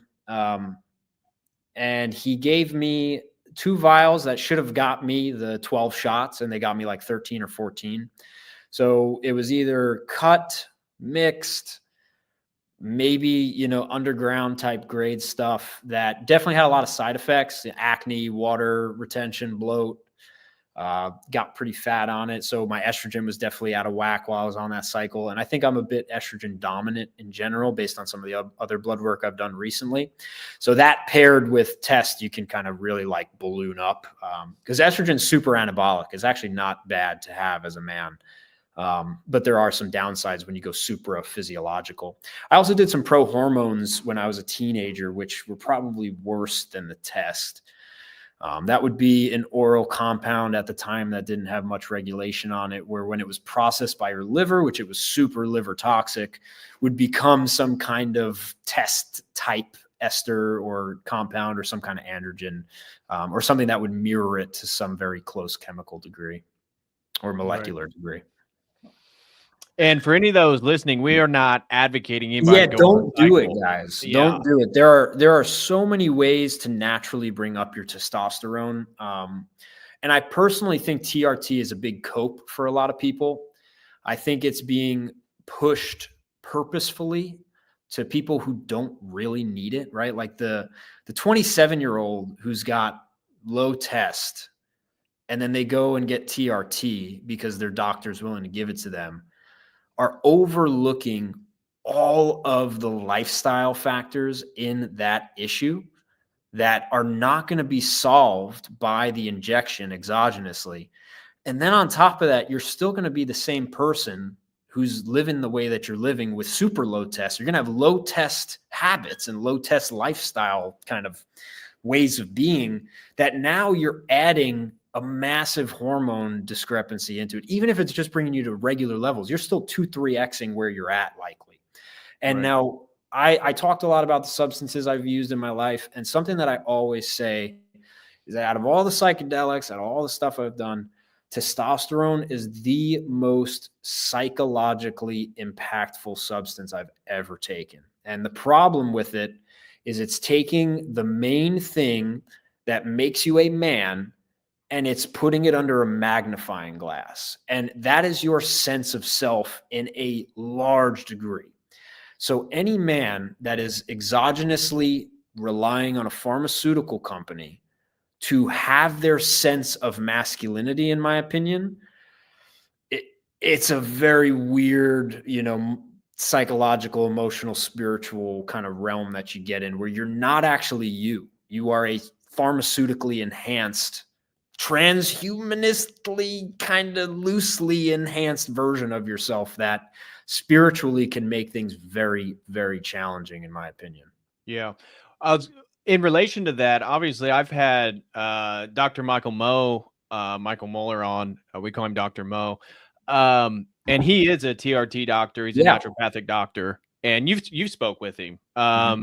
And he would reiterate the same thing about somebody that is in the peak of their life. If you guys don't realize, when you take exogenous hormones like testosterone, you're not going to produce it endogenously. So your testicles will atrophy to some degree.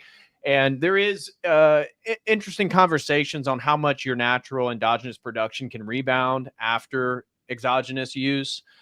But it's something that you want to make sure you do everything as natural as possible to the best of your abilities. But related to today's conversation regarding the spiritual warfare on the body, this is where Dr. Mo talks about how at the same time, some people have been introduced to so many toxic chemicals and so many different things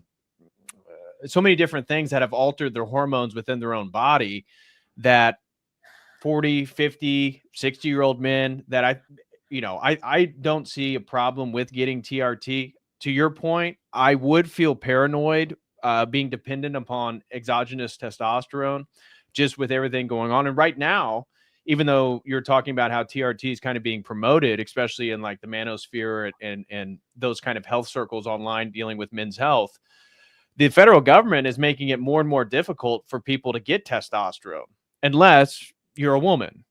So if you want to transition, it's actually very easy to get testosterone. but they're making it more difficult for doctors, naturopathic doctors like Dr. Mo, to actually give testosterone to men that could really use it, especially for their sex lives.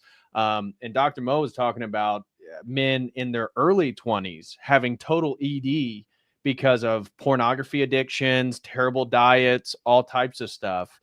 So in regards to spiritual warfare on the body, we have to realize that there are so many toxins in our environment that are trying to hamper the ability to be the fullest individuals, men and women, that we could be if we actually lived in a harmonious natural environment, or an environment that was conducive to longevity and health amongst the population, which we don't. Hopefully with RFK Jr., there'll be some major changes to our food and food production and stuff like that.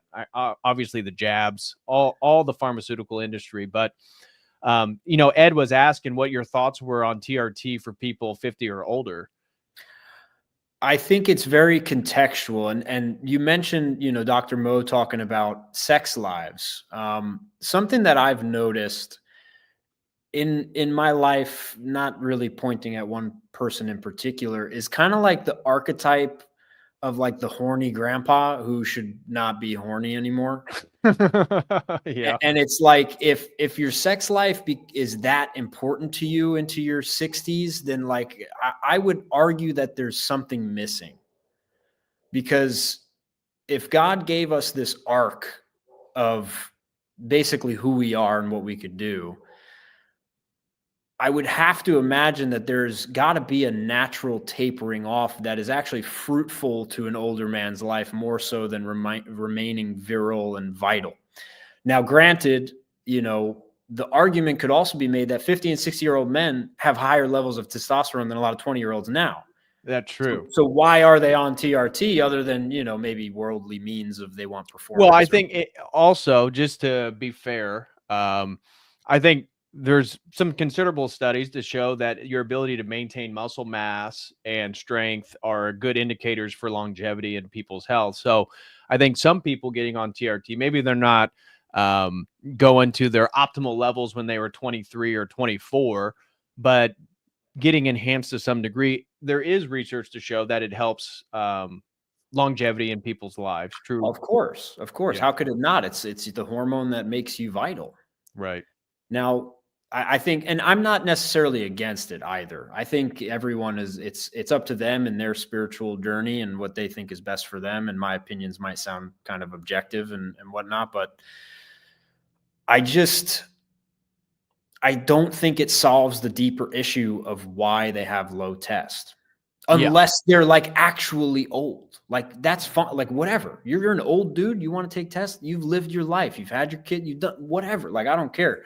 I'm talking more so from like the business guru standpoint. Every single, business-based, male influencer is jacked up on test. You look at like just the kids that are now like my journey of having to go to the big dude at the gym and do it behind the counter is being glorified now because of how available it is. Right.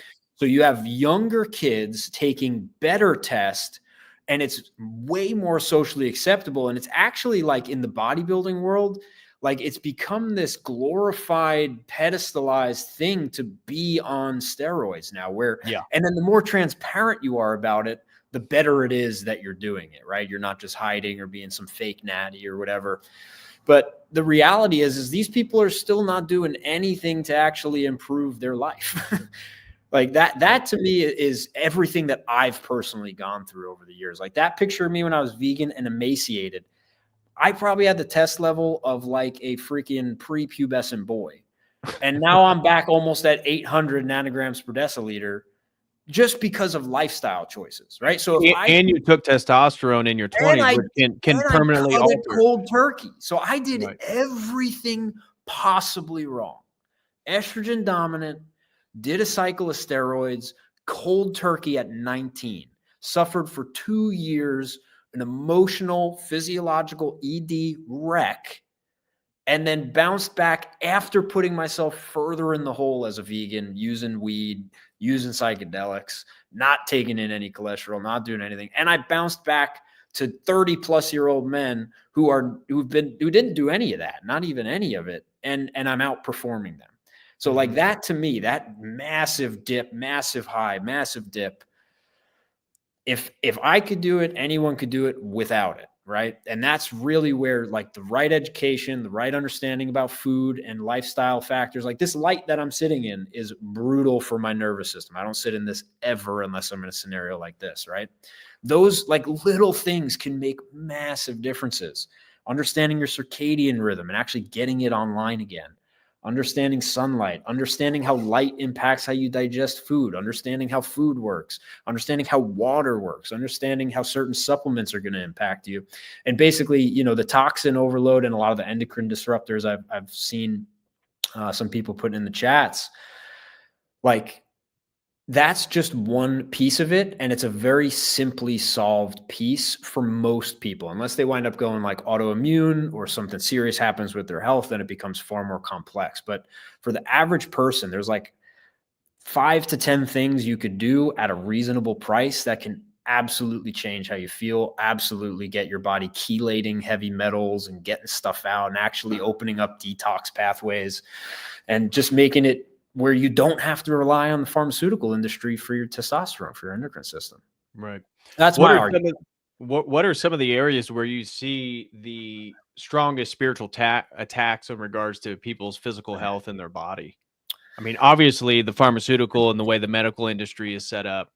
Yeah. But, you know, is it the water quality, food quality, movement issues? I know that you're a big supporter of some of the more barefoot oriented, wide toe box shoes. I mean, what are some of your thoughts on like what are the key areas in which you see the spiritual warfare to try to monetize off our discomfort and our ill health? Well, it's everything, which is kind of the hard part about it. Right. So putting each one into a little box.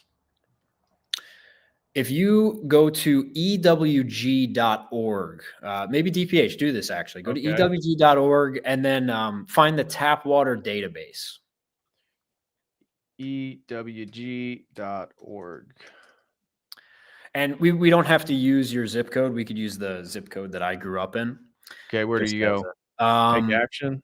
No, there's tap water database. Yeah, yeah. And then type in 11793. So this is the county I grew up in. View utility. Scroll down. That is what is in the tap water. And then if you scroll down even lower, it'll give you a longer. Oh, go to other contaminants tested. Sorry, that little plus sign. And scroll down. And then go down. Oh, they used to do it in a deeper tier where it would tell you more. But yeah, if you scroll up, just look at the list of chemicals that are in that water. Just look at it. And people are drinking that. And even if you're not drinking in it, you're bathing in it. And if you're taking a hot shower, you're breathing it in through your lungs in the steam.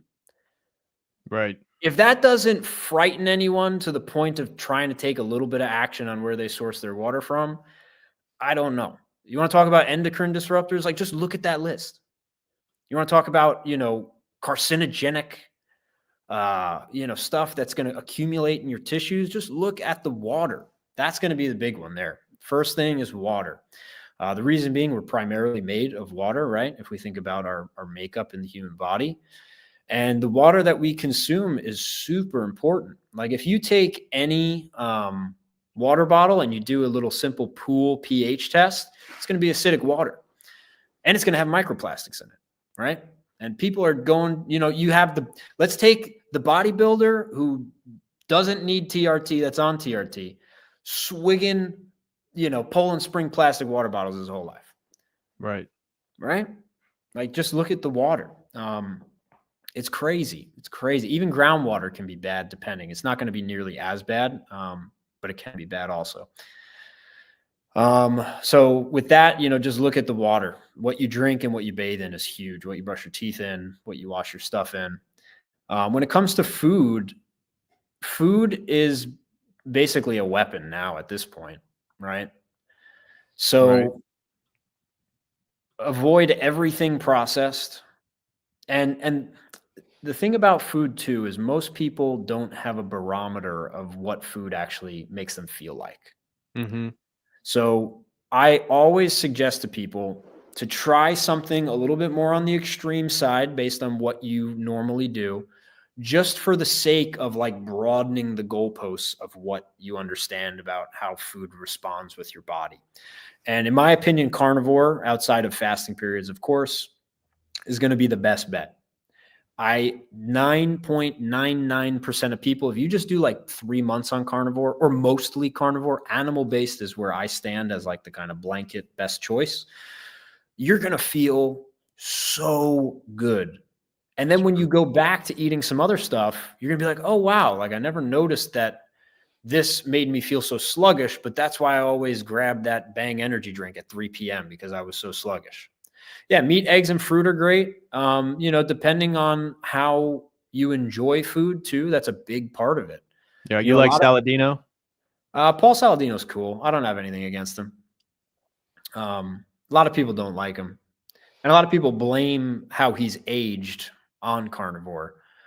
But I'm for educating yourself and getting as close to what you're actually eating as possible. So if you're buying meat, if you could shake someone's hand that's providing you that meat, that's like tier 1. If you can go to a store and maybe get some better quality meat, that's tier 2. If all you can afford is Walmart meat, like it stinks, but in general, unless you're buying like the ground beef, which I wouldn't get, but if you're getting steak, like those cows still ate grass for way more time in their life than ever. But like if you're getting chicken can live in a dark, disgusting environment fed whatever they want their whole lives. So chicken's a gross meat if you're not getting it pasture raised from a quality source.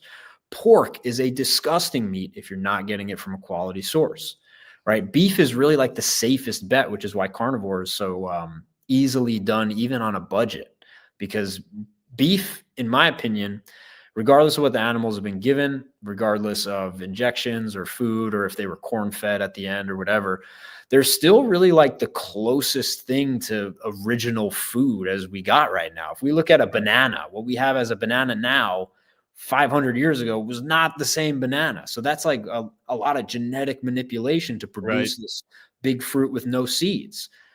Seedless fruit. Think about that. How weird does that sound? Like that's weird stuff. So like even fruit gets strange because most, even organic now really means nothing because most of these big companies have money in the certifiers. They're funding the certifiers. So like certified organic at this point doesn't even really make much of a difference. It's still a better step in the right direction. And you're going to be avoiding at the least maybe some of the more gnarly synthetic types of fertilizers or pesticides or herbicides, but they're still using herbicides and pesticides to raise your organic avocado crop, right? Right. So we're in such a dilemma with food.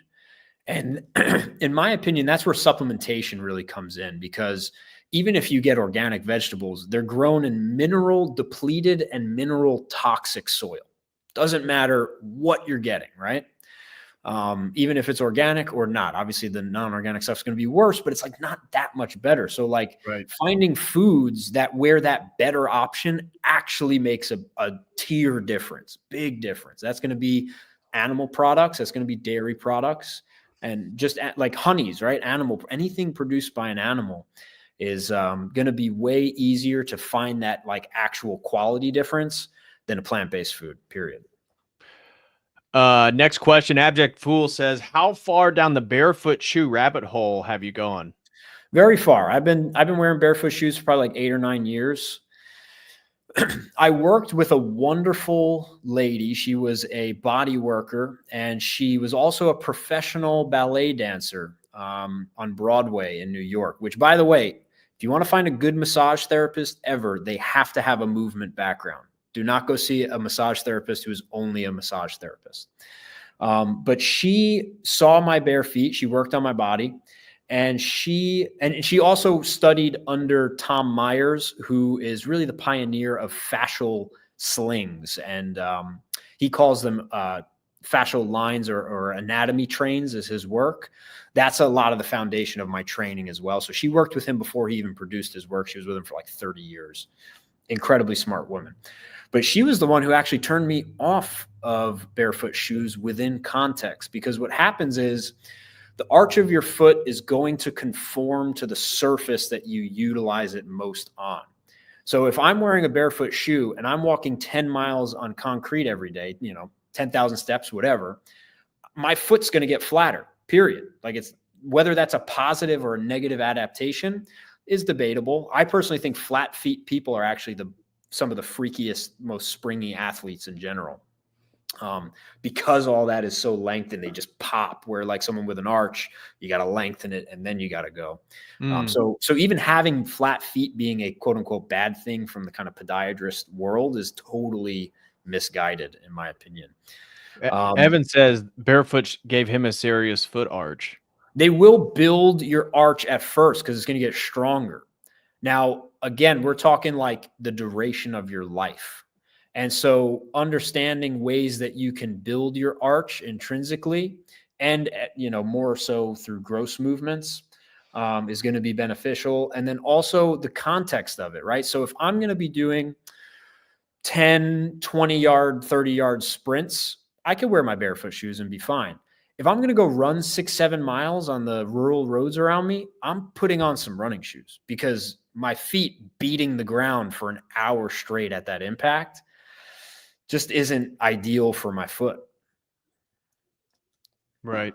So Evan, dude, I have zeros on. Okay. You can fold them in half. I have photos of me in Vibrams from 2017. Right. I was going to say, you've been wearing yours for 8 years. I don't know what his wearing him for 6 years, what the point is. But well, he's making a claim that I'm lying, is what he's saying. Oh, he says you're lying? He obviously hasn't worn them, is what he said. He obviously hasn't worn barefoot shoes for long. Dude, this is what I do, man. But if you want to believe that, fine. And again, it's not a positive or negative adaptation. It's just what happens. Right. Another question, Glitchy Rhythm threw in $5. Thank you so much, Glitchy Rhythm. He said, so reverse osmosis machine over water bottles. I know I need to stop with the water bottle stuff, but I just don't trust most filters. Yeah, that's a phenomenal question. So if you go the RO route, the issue is that it completely strips the water, where it's like as close to just H2O as you can get. So that's going to be where you need to be careful with the salt selection, and you want to have a good quality salt that you're salting your foods with to make up for that. And then ideally, what I like to kind of give everyone is the idea of a general mineral-based supplement that's not a synthetic blend of isolated minerals put together. So something like Shilajit, something like sea moss, anything, and then obviously high quality nutrient dense foods where the minerals are actually still in them because the animal or whatever it is had a solid basis of nutrition throughout their life, or even grown, right? Like a biodynamic farmer, you get a potato from that guy, you're never going to want to go buy a potato from the store again. Now it's going to be harder to find that stuff plant-based, but RO machines are a good start. A lot of supermarkets will have RO machines, which obviously they're just ROing, city tap water. Not ideal, still better than in plastic, in my opinion. That I did drink that until I wound up investing in a water filtration system, which the one that I use is from a company called MitoLife. The website is mitolife.co, not .com, .co. And then I have a coupon code there. ET Strength is the discount code. This supplement company I have been with for like 5 or 6 years now. I basically use every single one. So their water filtration system, the 7-stage, it's a single point of use filter, but phenomenal and reasonably priced for that. I think my code winds up saving you like $250 or something. Oh, interesting. What's the code? I'll share it in the chat. Just ET Strength. And that's on the whole website on their supplement. So they have Shilajit, vitamin. Does it matter if E it's capitalized or lowercase? No, it doesn't matter. Okay.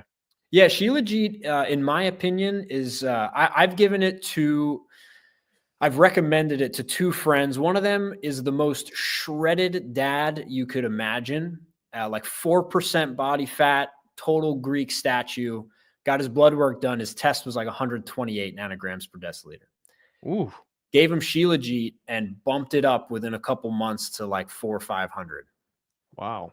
And that was one of the only things he changed. But yeah, glitchy rhythm. Reverse osmosis is useful. It's also going to be the cheapest way you could filter water and get a good filter. But you are going to want to make sure that you're getting some quality electrolytes and minerals through salt. The salt brand that I use is expensive, but it's Crucial 4. It's an Icelandic sea salt. It's got like 4 times more magnesium than standard mineral salt and 9 times more potassium or something. Yep. And I got that from your recommendation, and I can support. I love that. And it tastes so good. Like, it's hard to over salt things with that type of salt. I put it on everything. Yeah. And while we're talking about salt, pink Himalayan salt is trash. Don't buy it. They use oftentimes dynamite to extract it. A lot of the pink that you're seeing is iron. Iron is not useful in that form, and it's just stuff that is dirty and popularized and trendy that just is not salt you want. Celtic sea salt. I saw someone talk about Shilajit and Celtic salt. Yeah. That's like a good tier 2 salt. The gray color, though, is because of the mineral balance in there. So yeah, Icelandic sea salt, like you could, it's like crystal clear white, super pure, really awesome extraction process. And then again, the minerals that are actually in there, the ratio of them are really useful. Evan wants to know, do you put electrolytes back into your water? I don't enjoy putting salt in my water. I just make sure I salt my food really well, and I don't have any issues with it. Maybe if I'm going in the sauna, I'll do that. And or in the summertime. And he was asking again about the Icelandic sea salt. Yeah, Crucial 4 is the brand. Is it spelled the number 4? Yeah, F-O-U-R. F-O-U-R. Oh, okay. There it is. Yep. Yeah. Yep. And yep, that's it. Do you have a promo code with them? I don't. No, I'm not affiliated with them. No, I remember you recommended it though, and that's why I bought some. Where is the Icelandic sea salt? It looks like this. It's probably one of the first ones. Oh, there it is, right there. Yeah, my wife and I, we use it all the time. In fact, we just bought more of it. Yeah, we're on a subscription with it that I think we actually have to cancel. We have like 7 or 8 extra bags now at this point.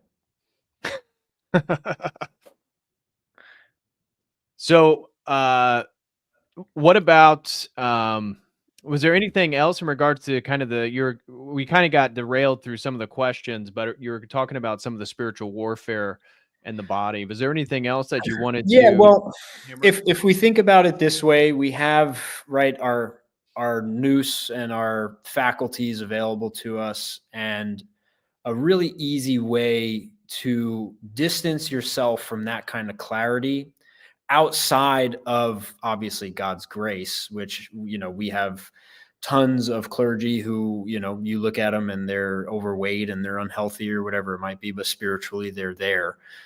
So not to say that this is by any means like the way to be more spiritual or to have that, right? But if vitality, if performance, if health has been an issue for you, these things that we partake in willingly through what we put in our bodies every single day, in a lot of ways is in agreement with the forces that don't want to see us thrive and be well and be healthy and be capable. Like, I know you've talked about it a couple times on your podcast, but like just the general capacity for young men to do work, and like like I could pick up 20 tables and not be sore, and then you got the the guy who's super involved with church, but it would have taken him an hour to do it because he's just not healthy or whatever it might be. Like, having that available to me has always been an interest of mine, and knowing that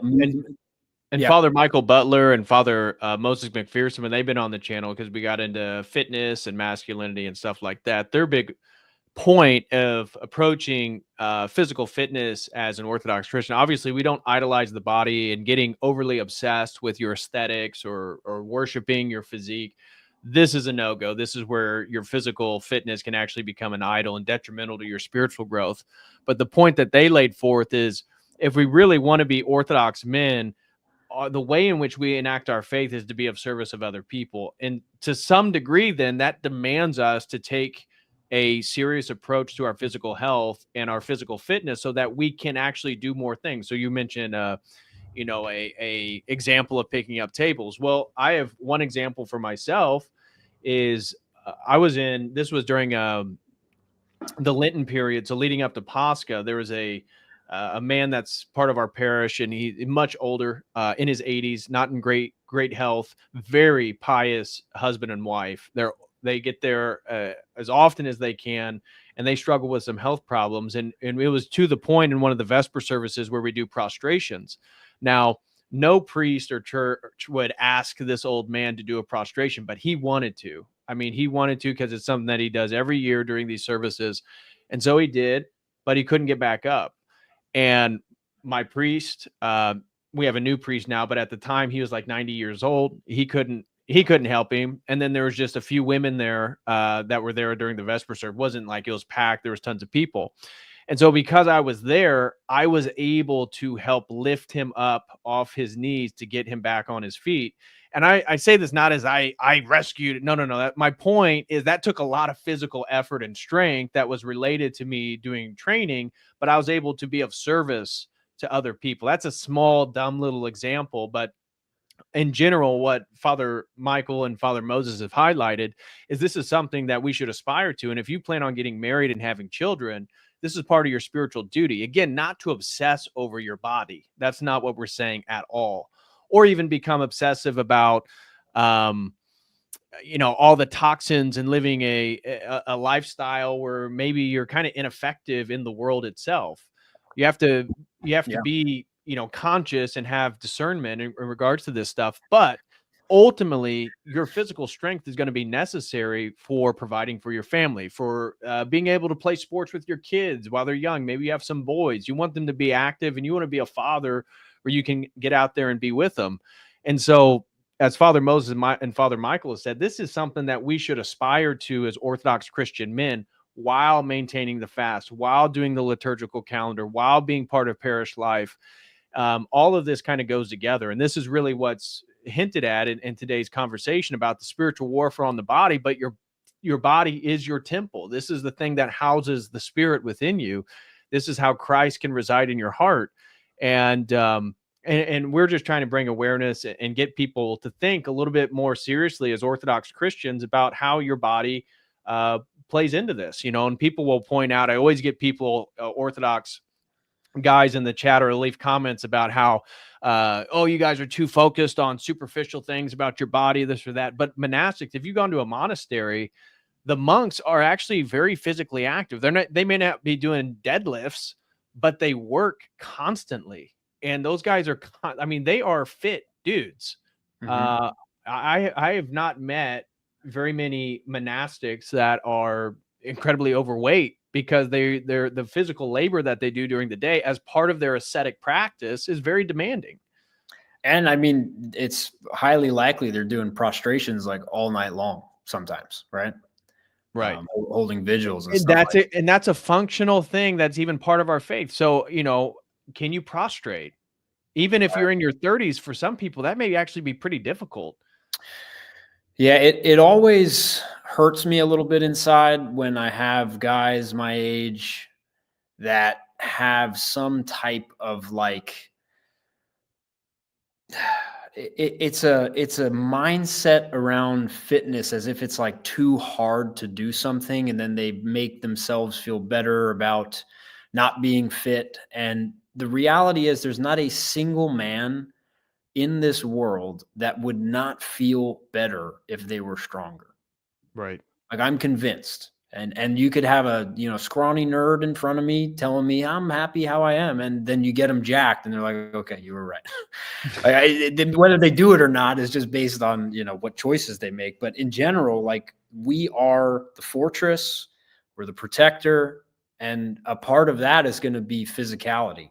And the being able to, if necessary, of physicality, not doing, and that's also where, for me, with the context of bodybuilding training. So I chose the ox and the cheetah very purposefully, right? So an ox is a castrated bull. And the way that I symbolize that is not that I am trying to be a castrated bull, but the bull is, in my opinion, like the epitome of anger, volatility, uncontrollable, can't work with other people, does what he wants, hurts who he wants, has no control.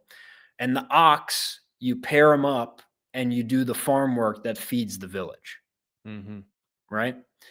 You can survive on anything. Like oxes were used because they are so simple, because they can do the work. They're not going to break legs. They're going to be hardy through the winter, unlike a horse. And then the cheetah for me is really like the hunt is on. If the hunt is on and I just, had to fight off a predator because my little cub was in danger, but now food is on the table, I'm up and it's on 110% on the flip of a switch, right? So spiritually, with movement and bodybuilding training, almost always brings you to an admiration of your physique, and conventional training in general, and even surface level goals. So for me, there are people who do bodybuilding who can utilize it as a very spiritual means of progressing themselves. The hard part about it is the intent behind it. And a lot of times it's, in my opinion, almost always started on the surface level. I want to lose fat. I want to attract girls. I want more respect. I want to be more confident, right? Like surface level stuff. Depending on the person and their beliefs and their frameworks, that can dig deeper very quickly. A lot of people will get stuck up here. But when it comes to functional training, it's not about what you look like. Like in my opinion, like what are my muscles good for if they're best suited for perfect lighting and posing for a picture on Instagram? Or like how, like it's kind of really silly. Like why would I want all this tissue just for the sake of it looking like something, not being able to produce something fruitful from it? And so that's where I think a lot of the more unconventional styles of training inherently teach someone to like get out of the surface and be like, what can you do? And how valuable can you be? Right. Rather than just what do you look like, We're approaching 2.5 hours.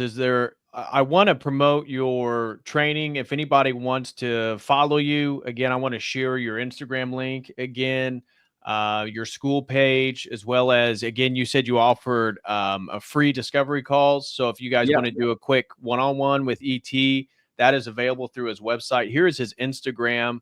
And then I want to share your links, but feel free to reiterate or hit on something you haven't touched on, just to talk to anybody out there that may be watching now or into the future, who may be interested in what you're talking about. Yeah, I think especially within the Orthodox Christian framework of how we understand soul and body, right, being intimately related and inseparable to a degree, right? Like not that we can go die and be reincarnated as something else, right? Like you are DPH, I'm Edward, and that's what we got. Right. And fitness is one of the easiest ways, and health is also one of the easiest ways, although not necessarily simple all the time, to fully embrace what God has given you and to be able to utilize that in a developmental way that can be made very spiritual with the intent that you put into it. And for me, I think I see it as a willful subjection to suffering on a daily basis, is the way that I look at my training. And that's usually why I get, I'm kind of on the deeper end of it, is because I see it as a sacrifice. I see it as a way that I can willfully suffer for my salvation, or toward my salvation. And obviously that's not all of it. But for me, it's a big piece where like, I just wouldn't, I really believe that God put me here to help people get in their bodies and, just try and figure out the thing that we're inhabiting with our soul. Absolutely. And training, and especially this type of training where it's very internally like sense based. I'm feeling every movement, not just thinking about the result of the tissue I'm putting on my body of it. Really helps me tap into that. So it's something that I think every man should explore. I think every woman should have their own abilities and strength and what they can do physically within their means. But life moves, and we're meant to move, and the more we can do that, I think just the more we can do, the better we can be. Amen. And what's the best place for people to reach out? Is it Yeah, so Instagram? Instagram DMs are always easy for me. I'm on there every day making posts and engaging with people, answering questions. I'm an open book, so any question you could always just ask me. I do have my training community, which I'm posting my daily workouts in, which are a little bit intense. Maybe you don't have some of the equipment, but I also have my exercise library in there. I also have my rope flow course in there. And yeah, or on my website at the bottom of the homepage, there's a little contact me box if you want to do it through email. And then with the one-on-one coaching, I have free discovery calls. So they're 30 minutes long. Just schedule a Zoom session with me and we'll chat it up and figure out what's right for you. And did you mention some of the work that you're already doing? I mean, you work with WEC, you've done multiple in-person groups. Yeah. You want to, Yes. I didn't know if you already covered that. I didn't remember you. Not You so kinda hinted much. at it. Yeah, not so much. It wasn't really on track for the conversation so much, but a lot of my training is based in something called WEC method. Again, David WEC. He's actually the guy that invented the Bosu ball, which is mostly why he's hated by the conventional fitness world. And he's got a lot of wacky ideas, and he's kind of harder to understand if you don't know what he's saying. But he taught me the rope. He taught me everything with spinal engine, and it's what I've been able to kind of develop into my own framework. So spinal engine theory in general is typically evolutionary theory based. But the way I kind of laid it out in terms of the organization of our bodies that were intelligently designed, I actually think it fits better in a creation standpoint than an evolutionary standpoint with the type of training and the intent in my training that I do. Yeah, so I've done groups, so I could certify people in WEC method.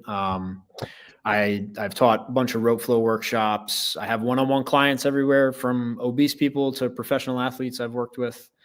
Fighters, people trying to get out of pain, people who just love lifting and want to try new stuff. I really can kind of help just about anyone because I've been through so many different things. So, absolutely.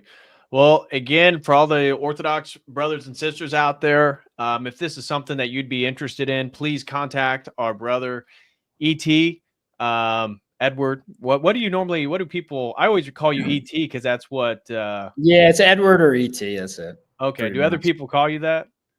Yeah, ET is mostly from like the online sphere, and then Edward are usually the people. Okay. So the links are in the video description, and I'll add the website and the school link in the video description. I posted them all in the live chat, but I'll add them to the video description. So thanks again, brother, for hopping on. Really appreciate the convo. I think it was really insightful for a lot of people, especially hearing your journey. Seeing people in the chat resonated with a lot of people's and my own, our journeys through our 20s. And glory to God, as we approach the 30s, we found Christ Church and constantly trying to reorient and incorporate that reality into our own lives. So lovely to hear about your story. God bless you and your family. Always love hearing about your guys' progress and what's going on in your guys' life, because you guys are super active. Yeah, we're just trying to figure stuff out. We'll be taking a big family vacation for Selena's birthday.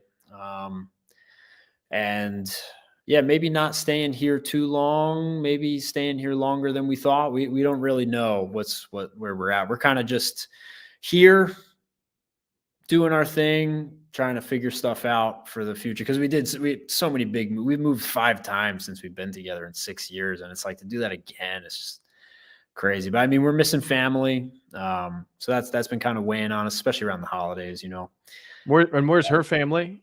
They're all in Arizona. And yours is in New York? I just got my dad in New York. So, okay. Yeah. And I got a much smaller family than hers. So. Gotcha.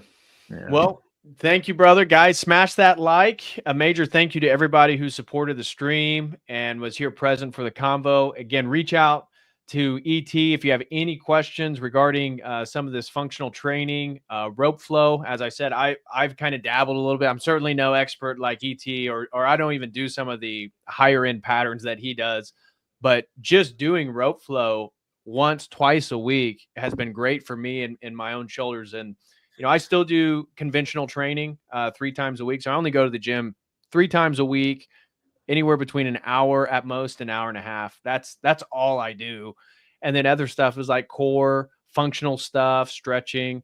And, ET's been great in giving me advice and perspectives on things. And so he's kind of shaped my own goals and orientation in recent years. So I appreciate you, brother. Appreciate your friendship. God bless you and the family. Likewise, brother. God bless you. Yeah. And we'll have to do another one in the future. Sounds good, brother.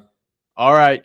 I'll see you guys probably Sunday with another stream. So as always, until then, God bless.